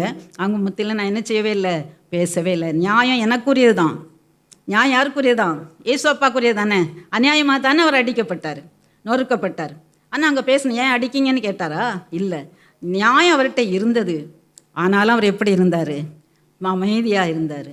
சரியா, இதம்மா நம்மகிட்ட நியாயம் இருக்கக்கூடும் இல்லையா. அதுக்காக நம்ம என்ன செய்யக்கூடாது, பேச. கர்த்தருடைய வசனம் சொல்லுது, நீ எதிர்த்து பேசாத, நான் அமைதியாக அதை சாந்தமாயிரு. பொறுமையாயிரு, நீடிய பொறுமையாயிரு. யோபு அவருடைய நண்பர்களெல்லாம் அவ்வளவு பாடுபடுத்துகிறாங்க, அவ்வளோ பாடுகள் வழியாக போகிறான். ஆனால் கடைசி வரைக்கும் என்ன செய்கிறான்? பொறுமையாக இருக்கிறான். யோபுடைய பொறுமையை கேள்விப்பட்டிருக்கீங்களே? இப்போ நீங்கள் யாக்கோபில் படிச்சிங்க, யாக்கோபில் நீங்கள் படிச்சுட்டு வந்திருப்பீங்கன்னா தெரியும், 5வது அதிகாரத்தில் இருக்குது. யோபுவின் பொறுமையை நீங்கள் கேள்விப்பட்டிருக்கீங்களே? யோபு பொறுமையாக இருந்ததுனால அவன் என்ன செஞ்சான்? ரெட்டிப்பாக எல்லாவற்றையும் என்ன செய்து கொண்டான்? திருப்பி கொண்டான். சத்ரு அவனுக்கு எதிராக போராடினான். சத்ரு எதிராக போராடினானா? போராடி எல்லாத்தையும் அவனை விட்டு எடுத்துட்டான். அவனுக்கு என்ன சத்ருவுக்கு? தேவன் அவன் தூஷிக்கணும். அதான் இன்றைக்கும் நம்மகிட்ட என்ன செய்கிறான்? நம்மகிட்ட சத்ரு போராடுறான். எதுக்காக? தேவனை விட்டுறணும். நம்ம தேவனை விட்டு பின்வாங்கி போகணும். அவரை பின்பற்றக்கூடாது, அவரை நேசிக்கக்கூடாது. இதுதான் சத்ருனுடைய வேலை. அது அழிக்கிறதுக்காக, ஆத்மாவை அழிக்கவும் கொல்லவும் தான் அவன் வர்றான். அதுக்காக தான் என்ன செய்கிறான்? நம்மளுக்கு இவ்வளவு போராட்டங்களையும் இவ்வளோ பிரச்சனைகளையும் கொடுத்து நம்மளை தேவ சமூகத்தை விட்டு நம்மளை பிரிக்கிறதுக்கு பார்க்குறான். அப்போது நம்ம தேவனுடைய சமூகத்தில் வேதத்தை நம்ம வாசிக்கும்போது, வேதத்தின் ஆலோசனையின்படி நம்ம நடக்கும்போது, இந்த யோசுவா செஞ்சது போல அவன் சத்ருவை மேற்கொள்வதற்கான பலனை இந்த வேத வசனம் நமக்கு கொடுக்குது. ஒவ்வொரு இதுக்கும் இருக்குது, ஒவ்வொரு பிரச்சனைக்கும் வாக்குத்தத்தம் இருக்குது. அதே மாதிரி ஒவ்வொரு தவறான காரியங்கள் வரும் பொழுதும் அதுக்கு எதிராக நம்ம எப்படி போராடணுங்கிறதுக்கும் வசனம் இருக்குது. ஆனால் நீங்கள் வசனத்தை வாசிக்க நம்ம எதில் பலன் கொள்கிறோம்? நம்முடைய ஆத்துமாவில் பலன் கொள்கிறோம். பலன் கொண்டு நம்ம ஒரு யுத்த வீரராக நமக்கு வருகிற சத்துருடைய தடைகள் எல்லாம் எதிர்த்து நிற்பதற்கு, வெற்றி பெறுவதற்கு எது நமக்கு உதவியாக இருக்குது? வேத வசனம். அதனால் வேத வசனம் அம்மா சொன்னாங்க காலையில் வாசித்துட்டு போனால் தான் ஆசீர்வாதம், அதுக்காக வேத வசனம் இல்லை. ஏசப்பாவோட ஒரு அன்னைக்கு என்ன பேசுகிறாரு எனக்கு கேட்குறதுக்காக அந்த வேதவசனம் அன்றைக்கி முழுசும் நம்மளை நடத்தும். அதனால் நீங்கள் வேதவசனம் ஜீவன் உள்ளது. அதனால் நியாயப்பிரமாண புஸ்தகம் அவருடைய வாயை விட்டு விலகலைங்கிற மாதிரி இந்த வேத வசனம் அவருடைய வாயை விட்டு விலகாமல் இருக்கும்போது, இந்த வேத வசனத்தின் படி நம்ம நடக்கும் பொழுது சத்ருவை மேற்கொள்வதற்கான பலனை யார் கொடுக்குறாரு? கர்த்தர் கொடுக்குறாரு. சரியா? அடுத்தது அவர் என்ன பண்ணார் பாருங்க. அவர் ரொம்ப கடினமாக உழைக்கிறவராக இருந்தார். அதாவது அவருக்கு கர்த்தருடைய கிருபை இருந்துச்சு. கர்த்தர் அவரோட இருந்தார். பயப்படாத, நான் ஒன்று செய்வேன், உன்னோட இருக்கிறேன், நீ பயப்படவும் கலங்கவும் வேண்டாம் அப்படின்லாம் முதல்ல வாக்குத்தத்தம் கொடுத்தாரு இல்லையா? அவர் வாக்குத்தத்தம் கொடுத்துட்டாருங்கிறதுக்காக அவர் சும்மா இருந்தாரா பாருங்க? இல்லை. அவர் என்ன பண்ணார் பாருங்க. யோசுவா 8:18 பாருங்க, வாசிங்க. யோசுவாவை நோக்கி, உன் கையில் இருக்கிற ஈட்டியை ஆயிக்கு நேராக நீட்டு, அதை உன் கையிலே ஒப்புக் கொடுப்பேன் என்றார். அப்படியே யோசுவா தன் கையில் இருந்த ஈட்டியை பட்டணத்துக்கு நேராக நீட்டினான். பாருங்க, போதுமா? தேங்க்ஸ். ஒரு கையை நீட்டுறதே நமக்கு கஷ்டம். நான் இன்றைக்கு பார்த்தேன், தெரியுதா? எத்தனை பேர் கஷ்டம்? எப்போ ஆராதனை வேலை, ஆராதனை நடக்குது, சரியா? ஆராதனை நடக்கும்போது கையை உயர்த்துங்க, அப்படி உயர்த்தி ஆராதிப்போம் அப்படின்னு சொல்லும்போது நிறைய பேருடைய கை உயரவே இல்லை. அல்லேலூயா அல்லேலூயா பாடும்போது கூட கையை அசைத்து அல்லேலூயா, அது ஆட்டோமேட்டிக்காக நமக்கு என்ன வரணும்? உள்ளத்துலேருந்து தன்னால் சொல்கிறாங்களோ சொல்லலையோ அல்லேலூயா. பாரு, ஏஞ்சல்ஸ் எல்லாம், தேவதூதர்கள் எல்லாம் தேவ சமூகத்திலேருந்து அவரை எப்பொழுதும் ஆர்ப்பரித்து துதிச்சுக்கிட்டே இருக்காங்க. நம்ம எப்பவும் துதிக்கலை. இந்த கொஞ்சம் ஆலயத்துக்கு வந்திருக்கும் போது தான் கையை வைத்தி நம்ம துதிக்கிறோம். இங்கே நீங்கள் கையை வைத்தி அல்லேலூயா சொன்னோன்னு நம்ம கையை என்ன செய்யணும்? ஆட்டோமேட்டிக்காக உயரணும். ஆனால் நான் பார்த்துட்டே இருக்கிறேன், அல்லேலூயா எல்லாரும் கையை வைத்தி வினிசேக்க சொல்கிறாங்க, எல்லாம் கையை வைத்து ஆராதிப்போம். ஆனால் அங்கே நிறைய கை உயரவே இல்லை. என்னாச்சு? கையெல்லாம் வீட்டில் வச்சுட்டு வந்துட்டீங்களா? இல்லையா? இன்னும் அடுத்த தடவை வரும்போது கட்டாயமாக எடுத்துகிட்டு வந்துடுங்க, சரியா? இங்கே பாரு, இங்கே ஈட்டியை என்ன செய்கிறாரு? வெறும் கையை வைத்தவே நமக்கு கஷ்டம். அவர் என்ன செய்கிறாரு? யோசுவா ஆயுப்படத்து மேலே ஈட்டியை நீட்டுங்கிறாரு. ஈட்டியை நீட்டிக்கிட்டே இருக்கிறார். ஆயுப்பட்டணம் ஜெயிக்கிற வரைக்கும் அவர் என்ன செய்கிறாரு? ஈட்டியை நீட்டுறாரு. ஏன்னா ஈட்டியை கீழே போட்டால் ஆயுப்பட்டணத்தில் ஜெயிக்க முடியாமல் ஆயிரும். அதனால் ஆயுப்பட்டணத்து மேலே என்ன செய்கிறாரு? ஈட்டியை நீட்டிக்கொண்டே இருக்கிறாரு. சரியா? அதனால் நம்மளையும் கர்த்தருடைய வசனத்தை நம்ம பிடித்து கொண்டு நம்ம நிற்கணும். சரியா? ஆக நமக்கும் என்ன வேலை கொடுக்கப்படுதோ, சரி, அதை என்ன செய்யணும்? முழு பலத்தோடு செய்யணும். கர்த்தரை துதிக்கிறதுக்கு நம்ம என்ன செய்யணும்? கரத்தை உயர்த்தணும். கர்த்தரை நோக்கி கரத்தை நீட்டி நம்ம என்ன செய்யணும்? ஜெபிக்கணும். கரத்தை விரித்து ஜெபிக்கிற ஜெபத்துக்கு பலன் மிகுதியாக உண்டு. சரியா? எனவே கர்த்தரை உயர்த்தி நம்ம அவரை துதிப்பதற்கு நினச்சக்கூடாது. நம்ம கையை ஒரு பொழுதும் நம்ம உயர்த்துவதற்கு வெட்கப்படவே கூடாது. சரியா? அடுத்தது என்ன செய்கிறாரு பாருங்க. அது வரைக்கும் அவர் உயர்த்திட்டே இருக்கிறாரு. 8:26 அவர் தன் கையை மடக்கவில்லைன்னு கூட இருக்குது. மடக்காமல் இருக்கு. எல்லாம் சங்கரித்து தீரும் மட்டும் யோசுவா ஈட்டியை நீட்டிக் கொண்டிருந்த தன் கையை மடக்கவில்லை. பார்த்தீங்களா, கர்த்தர் 8:18 நீ நீட்டுன்னு சொல்லிட்டாரு. இப்போ பார்த்தீங்களா, அந்த ஆயி மக்களெல்லாம் என்ன செய்கிற வரைக்கும், வெற்றி பெற வரைக்கும் என்ன செய்யவே இல்லையா, கையை கீழே போடவே இல்லை, நீட்டிக்கொண்டே இருந்தார், கையை மடக்கவே இல்லை.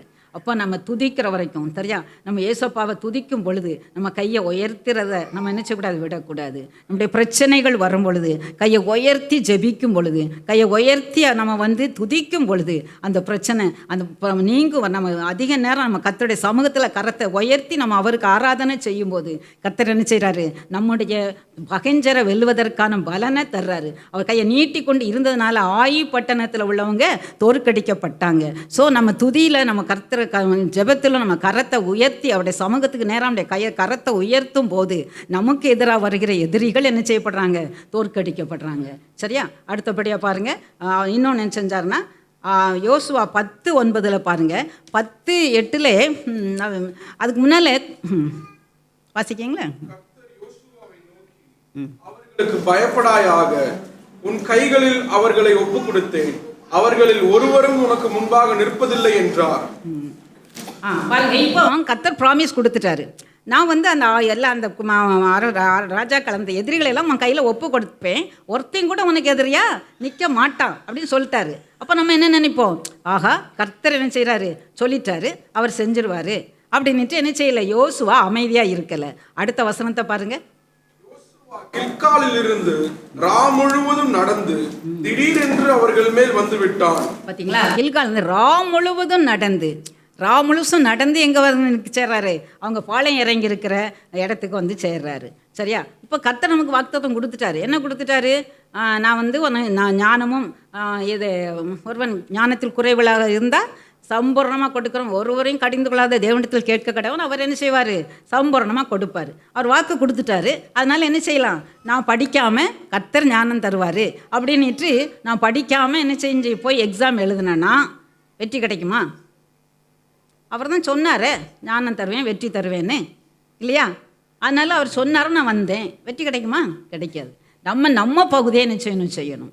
கர்த்தர் நமக்கு துணையாக நிற்கிறார். ஆனால் நம்ம செய்ய வேண்டிய காரியத்தை நம்ம என்ன செய்யணும். பார்த்தீங்களா, எவ்வளவு கடின உழைப்பு பாருங்கள் அந்த யோசுவா, இல்லையா? ரா முழுசும் நடக்கிறாரு, தன்னுடைய படையெல்லாம் கூட்டிட்டு நடந்து. அதனால தான் அவர் என்ன செய்ய முடிந்தது, அந்த 5 ராஜாக்கள் மேலே என்ன செய்ய முடிந்தது, வெற்றி காண முடிஞ்சது.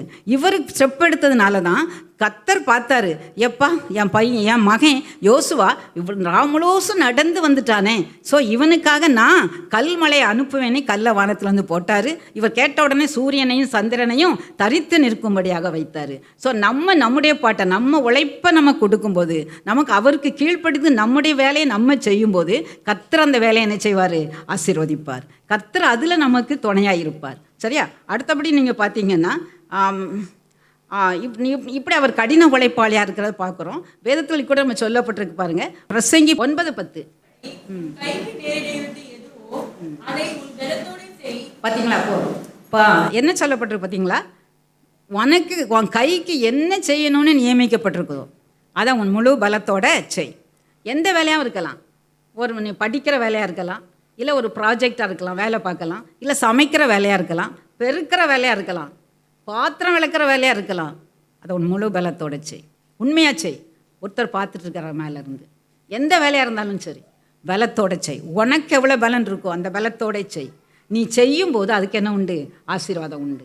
நீ அப்படி இருந்தானா, நீதிமொழிகள் 22:29 வசனம் சொல்லுது, நீ செய்யும்படி உன் கைக்கு நேரிடுது ஏதோ தன் வேலையில் ஜாக்கிரதை உள்ளவனை கண்டால் அவன் எங்கே நிற்பான், நீசமாக நிற்காம ராஜாக்களுக்கு முன்பாக நிற்பான்.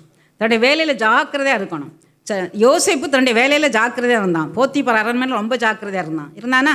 ஆமாம். அதனால் அவன் என்ன செஞ்சுட்டான், உயர்த்தப்பட்டான். தானியேல் தன்னுடைய உண்மை உள்ளவனாக இருந்தான். தானியேல் சொல்லப்பட்டான், குற்றம் கண்டுபிடிக்கவே முடியாது. தரிய ராஜாவுக்கே அவனை சிங்க கவியில் போட இஷ்டம் கிடையாது. ஏன்னா அவன் உண்மை உள்ள ஊழியக்காரன், உத்தமமாக உண்மையாக செஞ்சான். அதனால் அவனுக்கு யார் சப்போர்ட் பண்ணது, தரி ராஜாவே என்ன செய்கிறாரு, அவனுக்காக வர்றாரு. இப்போ அவனை ஐயோ சிங்கம் சாப்பிட்ருக்க கூடாதே அப்படின்னு ராத்திரி முழுசும் தூங்காமல் இருக்கிறாரு. அப்படியாக உண்மையாக நம்முடைய கரத்தில் என்ன வேலை கொடுக்கப்படும், படிப்பானாலும் சரி எந்த வேலையாக இருந்தாலும் சரி, நம்ம கரத்தில் கொடுக்கப்பட்டிருக்க வேலையை நம்ம ஜாக்கிரதையோடு நம்ம செய்வோமே. ஆனால் அப்போ நம்ம எங்கே நிற்கும், நீசருக்கு மேலே நிற்க மாட்டோம். யார் மேலே நிற்போம், ராஜாக்களுக்கு முன்பாக நிற்போம். அதனால் நம்ம கையில் கொடுக்கப்பட்டிருக்க அவன் அப்படி செஞ்சார். யார் செஞ்சா அப்படி, யோசுவா செஞ்சதுனால எல்லா பகைவர்களையும் வெற்றி பெற்றார். பகைவர்கள் வெற்றி பெறுவதற்கு கர்த்தர் என்ன செஞ்சார், சகாயம் செய்தார், சகாயராக வந்தார் இல்லையா. அது மாதிரி நம்மளும் நம்ம கருத்தில் கொடுக்கப்பட்டிருக்க வேலையை எப்படி செய்யணும், உண்மையும் உத்தமமாக செய்ய வேண்டும். அடுத்தது என்னவா இருந்தார், கர்த்தர் மீது மிகுந்த வைராக்கியம் உள்ளவராக இருந்தார். பாருங்கள் வசனம் யோசுவா 24:15. இப்போ அவருக்கு வயசாயிருச்சு. வயசானதுக்கப்புறம் மக்களெல்லாம் கூப்பிட்டு கேட்குறாரு, நீங்கள் யாரை பின்பற்ற போகிறீங்க? நிறைய பேர் பாகாலுங்க இருக்குது தெய்வம், பாகாலை பின்பற்ற போகிறீங்களா, இல்லைனா தெய்வத்தை பின்பற்ற போகிறீங்களா? நீங்கள் யாரை பின்பற்றினாலும் பரவாயில்ல, நானும் என் வீட்டாருமோ வென்றால் கர்த்தரையே சேவிப்போம், கர்த்தரையே சேவிப்போம். வேறு யாரையும் நாங்கள் சேவிக்க மாட்டோம், உலகத்தை சேவிக்க மாட்டோம், எங்கள் பாஸை நாங்கள் சேவிக்க மாட்டோம், எங்கள் பாஸை ப்ளீஸ் பண்ணுறதுக்கு நாங்கள் நடக்க மாட்டோம். சரியா? அடுத்தது என்னுடைய நண்பனை ப்ளீஸ் பண்ணுறதுக்கு நான் நடக்க மாட்டேன். என்னுடைய ஃப்ரெண்டு சொல்வா இதை செய்ய அதை செய்ய அப்படின்னு, அவளை ப்ளீஸ் பண்ணுறக்கா நான் செய்ய மாட்டேன். அது ஏசப்பாவுக்கு பிரியமில்லாத காரியமாக இருந்தால் அதை நான் என்ன செய்ய மாட்டேன். ஃப்ரெண்ட்ஸ் எல்லாம் சொல்லுவாங்க, ஏய் உங்கள் வீட்டுக்கு தான் தெரியாதப்பா, இங்கே தானே சும்மா கொஞ்ச நேரம் என்ன செய்யலாம், நம்ம பீச்சுக்கு போயிட்டு வரலாம், இல்லை சினிமா போயிட்டு வரலாம், இல்லை ஏதோ ஒன்று, இல்லைனா நீங்கள் வீட்டில் செல்ஃபோன் பார்க்கலாம், ஃப்ரெண்டு வீட்டில் போய் உட்காந்து அம்மா பார்க்க விட மாட்டாங்க அப்படிங்கிறதுக்காக. இப்படிலாம் நம்ம தேவனுக்கு பிரியமில்லாத காரியத்தை நம்ம செய்யும்போது, சரியா, தேவனுக்கு மேலாக மற்றவங்களை நேசிக்கும் போது சில ஃப்ரெண்டு சொல்கிறத நமக்கு தட்ட முடியாது. அப்படிப்பட்ட நிலையெல்லாம் நம்ம என்ன செஞ்சக்கூடாது, தட்ட முடியாத நிலைமைக்கு நம்ம ஒரு ஃப்ரெண்டையும் வைக்கவே கூடாது. சில சமயம் சில பையங்களாம் சொல்லுவான், ஐயோ நீ உன்னை தான்ப்பா நான் ரொம்ப நேசிக்கேன், நீ இல்லாமல் நான் உயிரே நான் செத்தே போயிடுவேன், ஏமாந்து போயிடாத. சரியா? செத்து போட்டோம், நமக்கு ஏசப்பா தான் மெயின். சரியா? இப்படிப்பட்ட வஞ்சக வாசுவான் இதெல்லாம் பிசாசு கொண்டு வருவான். சரியா? அவன் தான் அவ்வளோ கிரேட் அப்படின்னு, என் ஃப்ரெண்டு தான் ரொம்ப கிரேட்டு, என் ஃப்ரெண்டு சொல்லிட்டா எல்லாம் நம்ம வீட்டில் அம்மாட்டான்னு சொல்லுவான், அம்மா ஏதாவது நல்ல ஆலோசனை கொடுப்பாங்க. இல்லை என் ஃப்ரெண்டு இப்படி சொல்லிட்டா, அவங்க வீட்டில் இப்படி செய்கிறாங்க, நானும் இப்படி தான் செய்வேன். அப்படி அல்ல, இது ஏசப்பாவுக்கு பிரியமா, ஏசப்பாவுக்கு முதலிடம் கொடுங்க. ஏசப்பா சொல்லியிருக்காங்க பெற்றோருக்கு கீழ்ப்படின்னு. ஸோ பெற்றோருக்கு நம்ம கீழ்ப்படியும் போது ஆசீர்வாதம் உண்டு. ஏசப்பா சொல்லியிருக்கிறபடி நம்ம நடக்கணும். சரியா? ஆக தேவனை குறித்த வைராக்கியம் நமக்கு இருக்கணும். தானியேலை பார்த்தீங்களா, தானியேலுக்கு ஒரு வைராக்கியம். எப்படி, அவன் அடிமையாக தான் விற்கப்பட்டிருக்கான். அங்கே ராஜா அரண்மனையில் கொண்டு வந்துடப்பட்டிருக்கான். ராஜாவுடைய சாப்பாடு கொடுக்கோன்னு சொல்கிறாங்க. அவன் என்ன சொல்கிறான், தன்னை தீட்டுப்படுத்த மாட்டேன்னு உறுதியாக இருக்கிறான். எதுக்காக, தேவனுக்கு பிரியமில்லாத காரியத்தை நான் செய்ய மாட்டேன், விக்கிரகத்துக்கு படைத்ததை நான் சாப்பிட மாட்டேன். நம்ம கவனமாக இருக்கணும். ஒவ்வொரு காரியத்திலையும் நம்ம கர்த்தருக்கு பிரியமில்லாத எதையும் நம்ம செய்யக்கூடாது. கர்த்தருக்காக நம்ம என்ன செய்யணும், வைராக்கியமாக இருக்கும். சாத்ராக் மேஷாக் ஆபேத்நேகோவை பாருங்கள், அவங்க எவ்வளோ வைராக்கியமாக இருந்தாங்க. அவங்க என்ன பண்ணாங்க, ராஜா எல்லாத்தையும் விழுந்து பணியை சொல்லிட்டாரு இல்லையா. அப்போது ஏசப்பா இதுக்கு அரசனுடைய ஆணையாக இருக்கே, அரசன் கட்டளை இட்டான், அதனால் இல்லைன்னா சூளையில் போட்டுருவான், ஆனால் நாங்கள் பணிஞ்சுக்கிறோம் அப்படின்னு இருந்தாங்களா சாத்ராக் மேஷாக் கர்த்தருக்குன்னு வைராக்கியமாக இருந்தாங்க. சூளையில் போட்டாலும் சரி, ராஜா எங்கே போட்டாலும் சரி, நாங்கள் என்ன செய்ய மாட்டோம், உன்னையும் நீ நிறுத்தின சிலையும் நாங்கள் என்ன செய்ய மாட்டோம், வணங்கவே மாட்டோம். யாரை மாத்திரம்தான் வணங்குவோம், தேவனை மாத்திரம்தான் வணங்குவோம். பார்த்தீங்களா? யோசேப்பு அதே மாதிரி வைராக்கியம் இருந்தான். போத்திபாரியுடைய மனைவி சோதிக்க வந்தப்போ அவன் ஒருவேளை அதில் விழுந்திருந்தானா அது அவனுக்கு சுகமாக தான் இருந்திருக்கும், ஒரு சுகமான வாழ்க்கையாக அப்பொழுது இருந்திருக்கும். ஒருவேளை சிறைச்சாலைக்கெலாம் போயிருக்க மாட்டான், ஒரு சுகமான. ஆனால் அவன் எப்படி பார்த்தீங்களா, என்னாலும் சரி நான் இத்தகைய தீங்குக்கு இத்தகைய பாவம் பொல்லாவை செய்து தேவனுக்கு விரோதமாக பாவம் செய்வது எப்படி, தேவனுக்கு விரோதமாக பாவம் செய்வது எப்படி. அதுதான் யோசேப்பினுடைய வார்த்தை. இதை மாதிரி நம்முடைய வாழ்க்கையில் யோசித்து பார்ப்போம். தேவனுக்கு விரோதமாக, தேவனுக்கு பிரியமில்லாத காரியத்தை நான் செய்யவே மாட்டேன். எனக்கு யார் தான் முக்கியம், ஏசப்பா தான் முக்கியம். அரசாங்கம் எதுவும் சொல்லட்டும், என்ன நீ சர்ச்சுக்கு போகாத, இல்லை இதை பைபிள் வாசிக்காத, மற்றவங்களுக்கு ஏசப்பா பற்றி சொல்லாத, எதுவும் சொல்லட்டும். ஆனால் நான் ஏசப்பாவை தான் நேசிப்பேன், அவர் சொல்கிறபடி தான் நான் செய்வேன். சரியா? இதை மாதிரி நம்முடைய ஃப்ரெண்ட்ஸு, நம்முடைய ஸ்கூலில் டீச்சர்ஸ், இல்லைன்னா நம்முடைய பாஸ், இவங்களை பிரியப்படுத்துறதுக்காக நம்ம நினச்சக்கூடாது. ஒரு பொழுதும் எந்த காரியத்தையும் செய்யக்கூடாது. நம்ம யாரை மாத்திரம்தான் பிரியப்படுத்தணும்? இயேசு கிறிஸ்துவை மாத்திரம்தான் பிரியப்படுத்தணும். ஏன்? அவர் தான் நம்மளை சிருஷ்டித்தார், தன்னுடைய ஜீவனை கொடுத்து தன்னுடைய ரத்தத்தை சிந்தி நம்மளை மீட்டு கொண்டார். பாவத்தில் தண்டனை எல்லாத்தையும், என்னுடைய பாவ தண்டனை எல்லாத்தையும் அவர் என்ன செஞ்சிட்டாரு? சிலுவையில் சுமந்துட்டாரு. அவர் சிலுவையில் சுமந்துட்டார். ஒவ்வொரு சொட்டு ரத்தம், கடைசி சொட்டு ரத்தம் வரைக்கும் அவர் என்ன செஞ்சிட்டாரு? சிந்திட்டாரு. என் சிந்தனையில் எவ்வளவு பாவம் நினச்சாலே, இந்த சிந்தனையில் நம்ம நினச்ச எண்ணத்தெல்லாம் ஒரு ஸ்க்ரீனில் வருதுன்னு வச்சுக்கோங்க, நமக்கு இருக்க முடியுமா? முடியாது. முகத்தை மூடிக்குவோம், ஓடி போயிடுவோம் இல்லையா? ஏசப்பா எவ்வளவு நல்லவர் பார்த்தீங்களா? அவருடைய முள்முடியை ஏற்றுக்கொண்டு நம்முடைய சிந்தனையில் வந்த பாவ எண்ணங்கள் எல்லாவற்றையும் அவர் மன்னித்து மறந்து அதெல்லாம் அழிச்சு போட்டார். ரட்சிக்கப்பட முன்னால் நம்முடைய சிந்தனை எவ்வளவு கேடானதாக இருந்தது பார்த்தீங்களா? அது எல்லாத்தையும் அவர் என்ன செஞ்சிட்டாரு? அழிச்சு போட்டாரே. இப்படி ஒரு தெய்வம் நமக்கு உண்டா? நம்ம கையினால் செஞ்ச பாவத்துக்காக கைகளில் ஆணிகள் அடிக்கப்பட்டாரே, கால்கள் நமக்கு பிரியமில்லாத இடத்துக்கு போனதுனால கால்கள் அடிக்கப்பட்டாரு, முதுகல் அந்த மீறுதல்கள் நிமித்தமாக 40 ஒரு அடிக்கு 39 அடியாக கசையடி படிக்கப்பட்டாரு. அவருடைய எல்லா சொட்டு ரத்தத்தையும் சிந்தினாரு. எதுக்கு? அவர் பரிசுத்தர், தேவகுமாரன். அவர் நம்ம பாவத்தை ஏற்றுக்கொண்டாரு. நான் சுமக்க வேண்டிய என்னுடைய பாவத்தை, நான் அடைய வேண்டிய தண்டனையை ஏசப்பா அவர் ஏற்றுக்கொண்டாரே. அப்போ நான் எவ்வளவா நான் அவரை நேசிக்கணும். இனி நான் அல்ல, கிறிஸ்துவே என்னில் வாழுகிறார். நான் எனக்கு பிரியமாக அல்ல, யாருக்கு பிரியமாக நான் வாழ்வேன்? கிறிஸ்துவுக்கு பிரியமாக வாழ்வேன். ஒரு ஜீவனையே கொடுத்தார். இன்றைக்கு நான் பிழைத்திருப்பதோ கிறிஸ்துவுக்காக பிழைத்திருக்கிறேன் என்று பவுல் சொல்கிறாரு. அதான் உண்மை. இன்றைக்கு நம்ம பிழைத்திருக்கிறது யாருக்காக? இயேசுவுக்காக. நம்முடைய சரீர பலவீனமோ, இல்லைன்னா நம்முடைய கடன் பிரச்சனையோ, மற்ற எந்த பிரச்சனைகளோ எதுவும் பெருசு இல்லை. எல்லாவற்றுக்கும் மேலாக யாரை நம்ம பற்றி கொள்ளும்போது? ஏசப்பாவை நம்ம பற்றி கொள்ளும்போது, இந்த யோசுவாவை போல அவரையே சார்ந்து இருக்கும் பொழுது, நமக்கு எதிராக வருகிற, நமக்கு பின்ன எதிரி தான் பிசாசு. சுகவீனத்தை கொண்டு வர்றது, பலவீனத்தை கொண்டு வர்றது, இதெல்லாம் என்னதான்? சத்ரு, நமக்கு எதிராக வருகிற சத்ரு. நம்முடைய ஆசீர்வாதத்தை கெடுக்கிறது, கடன் வாங்க வைக்கிறது, கடனுக்குள்ளாக தள்ளுறது, நம்மளை பாஸ் பண்ண விடாமல் தடுக்கிறது, நம்ம ஜெபிக்க விடாமல் தடுக்கிறது, வசனத்தை கேட்க விடாமல் தடுக்கிறது, அடுத்த வசனத்தை படிக்க விடாமல் தடுக்கிறது. இது யாரெல்லாம் என்னதான்? சத்ருடைய வேலை தான். கோபத்தையும் எரிச்சலையும் கொண்டு வர்றது, மற்றவர்கள் குறித்த கசப்பால் நம்மளை நிரப்புறது, அவிவிசுவாசம், ஏசப்பா நம்ப முடியாதபடி ஐயோ அவிவிசுவாசத்தில் நிரப்புறது, இதெல்லாம் சாத்தானுடைய வேலை தான். ஸோ இதெல்லாம் சத்ரு. யோசுவாவுக்கு முன்னால் 30 ராஜாக்களும் 7 ஜாதிகளும் வந்தது போல நமக்கு முன்னால் வருகிற சத்துருக்கள் இவர்கள். இந்த சத்துருக்கள் நம்ம எப்படி மேற்கொள்ளுவோம்? ஒன்று, நம்முடைய பிரசன்னத்திலே வாழ வேண்டும். அவருடைய சிந்தனை முழுசும் யாரையே நினச்சிட்டு இருக்கணும்? ஏசப்பாவோடு இருக்கணும். ஏசப்பாவோடு நம்ம சிந்தனை இருக்கும்போது நம்ம சத்துருவை மேற்கொள்ள முடியும். அடுத்த நியாயப்பிரமாண புஸ்தகனுடைய வாயை விட்டு விலகவில்லை. அப்புறம் வேதத்தை நம்ம கற்று, வேதத்தை நம்ம மனசில் வச்சு, வேத வார்த்தைகளை நம்ம அப்ளை பண்ணும்போது, ஒவ்வொரு சூழ்நிலைக்கும் வேத வசனங்கள், அந்த வாக்குத்தத்தங்கள் இருக்குது. அவைகளை நம்ம வாக்குத்தத்தங்களை சொல்லி நம்ம ஜெபிக்கும்போது, அதை அறிக்கை இடும்போது நமக்கு வெற்றி கிடைக்குது. அடுத்து நம்ம கையில் கொடுக்கப்பட்ட வேலை எதுவோ அதை நம்ம முழு பலத்தோடு செய்யும்போது கர்த்தர் அதை நமக்கு என்ன செய்கிறாரு? ஆசீர்வதிக்கிறாரு. எல்லாவற்றுக்கும் மேலாக என்னை படைத்தவர், எனக்காக தன்னுடைய கடைசி சொட்டு ரத்தத்தையும் சிந்தினவர், எனக்காக ஜீவனை கொடுத்தவர், அவரைத்தான் நான் நேசிப்பேன். அவரை தவிர அவரை ஒன்றும் இல்லை. உலகம் மாயை. உலகத்தில் எல்லாம் நான் நேசிக்கம்பாங்க. சிலர் நேசம் கொஞ்ச காலம்தான் இருக்கும்.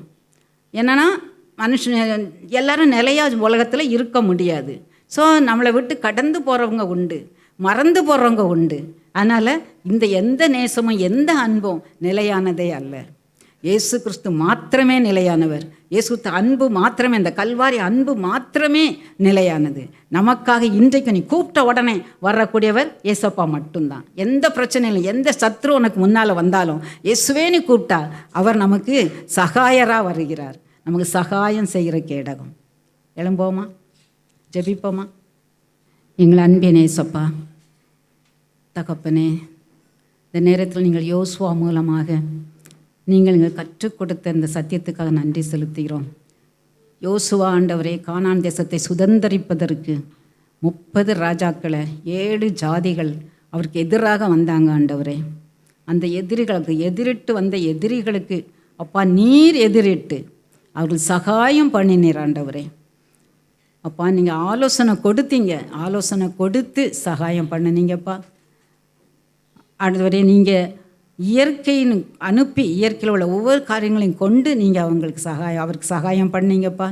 சுத்திகரித்து பாவத்தை சுத்திகரித்து நீங்கள் அவர்களுக்கு சகாயம் பண்ணீங்க ஆண்டவரே. அப்படியே ஆண்டவரே எங்கள் வாழ்க்கை நாங்கள் உங்களுடைய கருத்தில் ஒப்பு கொடுக்குறோம். எங்களுக்கு கூட அநேக எதிரிகள் உண்டப்பா.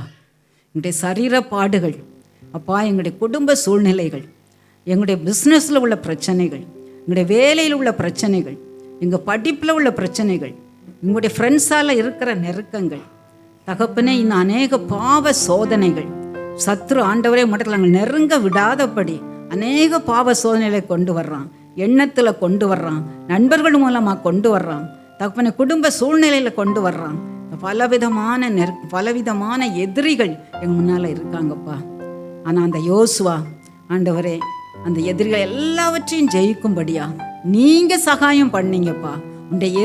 உன்னுடைய எதிரிக்கு நான் எதிரிட்டு, சத்ருவுக்கு நான் எதிரிட்டு சகாயம் பண்ணேன்னு சொன்னீங்கப்பா.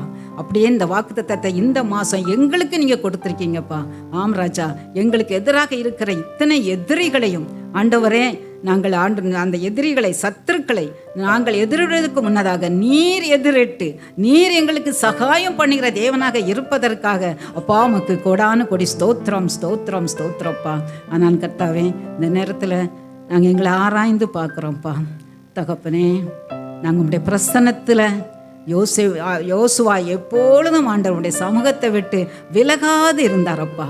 உடைய பிரசன்னத்திலே இருந்தார் தகப்பன. அவர் ஒரு ஆசரிப்பு கூடாரத்தில் இருக்க வேண்டியதாக இருந்தது. ஆனால் நீர் எங்களையே தேவாலயமாக மாற்றி எங்களுக்குள்ளே நீர் வாசம் பண்ண விரும்புகிறீரப்பா. அப்பா எங்களுடைய சரீரம் எங்களுடைய ஆவி ஆத்துமா தகப்பனே ஒரு பரிசுத்தமானதாக இருக்க வேண்டுமே ராஜா. தகப்பனே எங்கள் சிந்தனை எப்பொழுதும் ஆண்டவரே உண்மையே நோக்கி இருக்க வேண்டுமே. உலக சிந்தனையால் நாங்கள் எவ்வளவு அலசடிப்படுறோமே ஆண்டவரே. மக்களுடைய பேச்சுகளை வைத்து ஆனால் உலக பிரச்சனைகளை நாங்கள் சிந்தித்து தகப்பனே நாங்கள் எவ்வளவாக அவங்கள்ட்ட அலசடிப்பட்டு அங்கலாய்க்கிறோமே ஆண்டவரே. இதுவரை நாங்கள் அப்படி செஞ்சுட்டோம் ஏசப்பா. உலக காரியங்கள், உலக கவலைகள் கர்த்தாவே இவைகளால் நாங்கள் சோர்ந்து போயிட்டோம்ப்பா ஏசப்பா. இவைகளெல்லாம் மேற்கொள்வதற்கு நீர் எங்களுக்கு சகாயராக இருக்கிறீர். உம்மை மாத்திரம் சார்ந்து கொள்ளா போதும். உம்முடைய பிரசனத்தில் நாங்கள் வாழ்ந்தா போதும்ப்பா. எப்பொழுதும் உம்மை நினைக்கத்தக்கதாக, எப்பொழுதும் உடைய பிரசனத்தில் வாழத்தக்கதாக நாங்கள் எங்களை ஒப்பு கொடுக்குறோம்ப்பா. ஒப்பு கொடுப்போமா ஏசப்பா? இன்னும் நான் அந்த உலக சிந்தனை நான் மூழ்க மாட்டேன். இந்த கவலைகளுக்குள்ள மூழ்கி கிடக்க மாட்டேன். இந்த பயத்தில் மூழ்கி கிடக்க மாட்டேன். இயேசு போதும். இயேசுடைய நான் ஏசப்பாவை நான் முழுவதும் நான் தியானித்து சிந்தித்து அவரோடு உறவாடிக்கிட்டு இருப்பேன். அவர் என் ஃப்ரெண்டு, அவர் என் பக்கத்திலே வச்சுருப்பேன். அவர் என்னோட உறவாடி கொண்டே இருப்பேன்னு சொல்லி நம்ம இன்னைக்கு ஒப்பு கொடுப்போமா? அவரோடு நம்ம உறவாடிக்கொண்டே இருக்கும்போது அவருடைய பிரசன்னத்திலே வாழும் பொழுது எத்தனை சத்துருக்கள் இருந்து நம்ம வெற்றி காண முடியும். அடுத்தது நியாயப்பிரமாண புஸ்தகம் வாயை விட்டு விலகலை. ஏசப்பா நான் இதுவரைக்கும் வேத வாசிப்பில் ரொம்ப குறைவுள்ளவளாக தான் இருந்தேன் ஆண்டவரே. வேதத்தில் ஆண்டவரே இருக்கிற வாக்குத்தத்தெல்லாம் எனக்கு தெரியவே செய்யாதப்பா. வாக்குத்தத்தத்தில் நீங்கள் ஒவ்வொரு பாவத்தையும் மேற்கொள்றதுக்கு என்னென்ன வார்த்தை கொடுத்துருக்கீங்க கூட எனக்கு தெரியாதப்பா. ஏன்னா நான் வேதத்தை சரியாகவே படிக்கலை ஆண்டவரே. அங்கே ஒன்று இங்கே ஒன்று படிச்சுட்டு போயிட்டு இருக்கிறேன்ப்பா. ஏன்னா இந்த நாட்டில் ஒப்பு கொடுக்குறேன். நான் ஒப்பு கொடுப்போமா ஏசப்பா? நம்முடைய வேதத்தை நான் ஆராய்வேன். நியாயப்பிரமாண வசனம் வாயிலிருந்து அகலாத இருந்தது போல இந்த வேத வசனங்கள் எனக்குள்ளாக வேர்கொள்ளணும்ப்பா. நான் வாசிக்கும் போதே அதை நான் உட்கொள்ள வேண்டும்ப்பா. அது எனக்குள்ளாக இருக்கணும்ப்பா. இந்த இருதயம் முழுவதும், இந்த சிந்தை முழுவதும் இந்த வசனத்தால் நிரப்பப்படணும்ப்பா. அதற்கு நான் அர்ப்பணிக்கிறேன். நான் அதிக நேரம் உட்கார்ந்து நேரம் எப்போல்லாம் கிடைக்குதோ வேத வசனத்தை வாசிப்பேன்ப்பா, தியானிப்பேன்ப்பா, அதன்படி நடப்பேன் ஆண்டவரே. யோசுவா அதன்படி நடந்தார். நியாயப்பிரமாணம் சொன்னப்பட்ட படியெல்லாம் அவர் நடந்தார். நடந்ததுனால அவருடைய சத்ருவெல்லாம் மேற்கொள்ள கர்த்தர் அவருக்கு சகாயம் பண்ணினார்.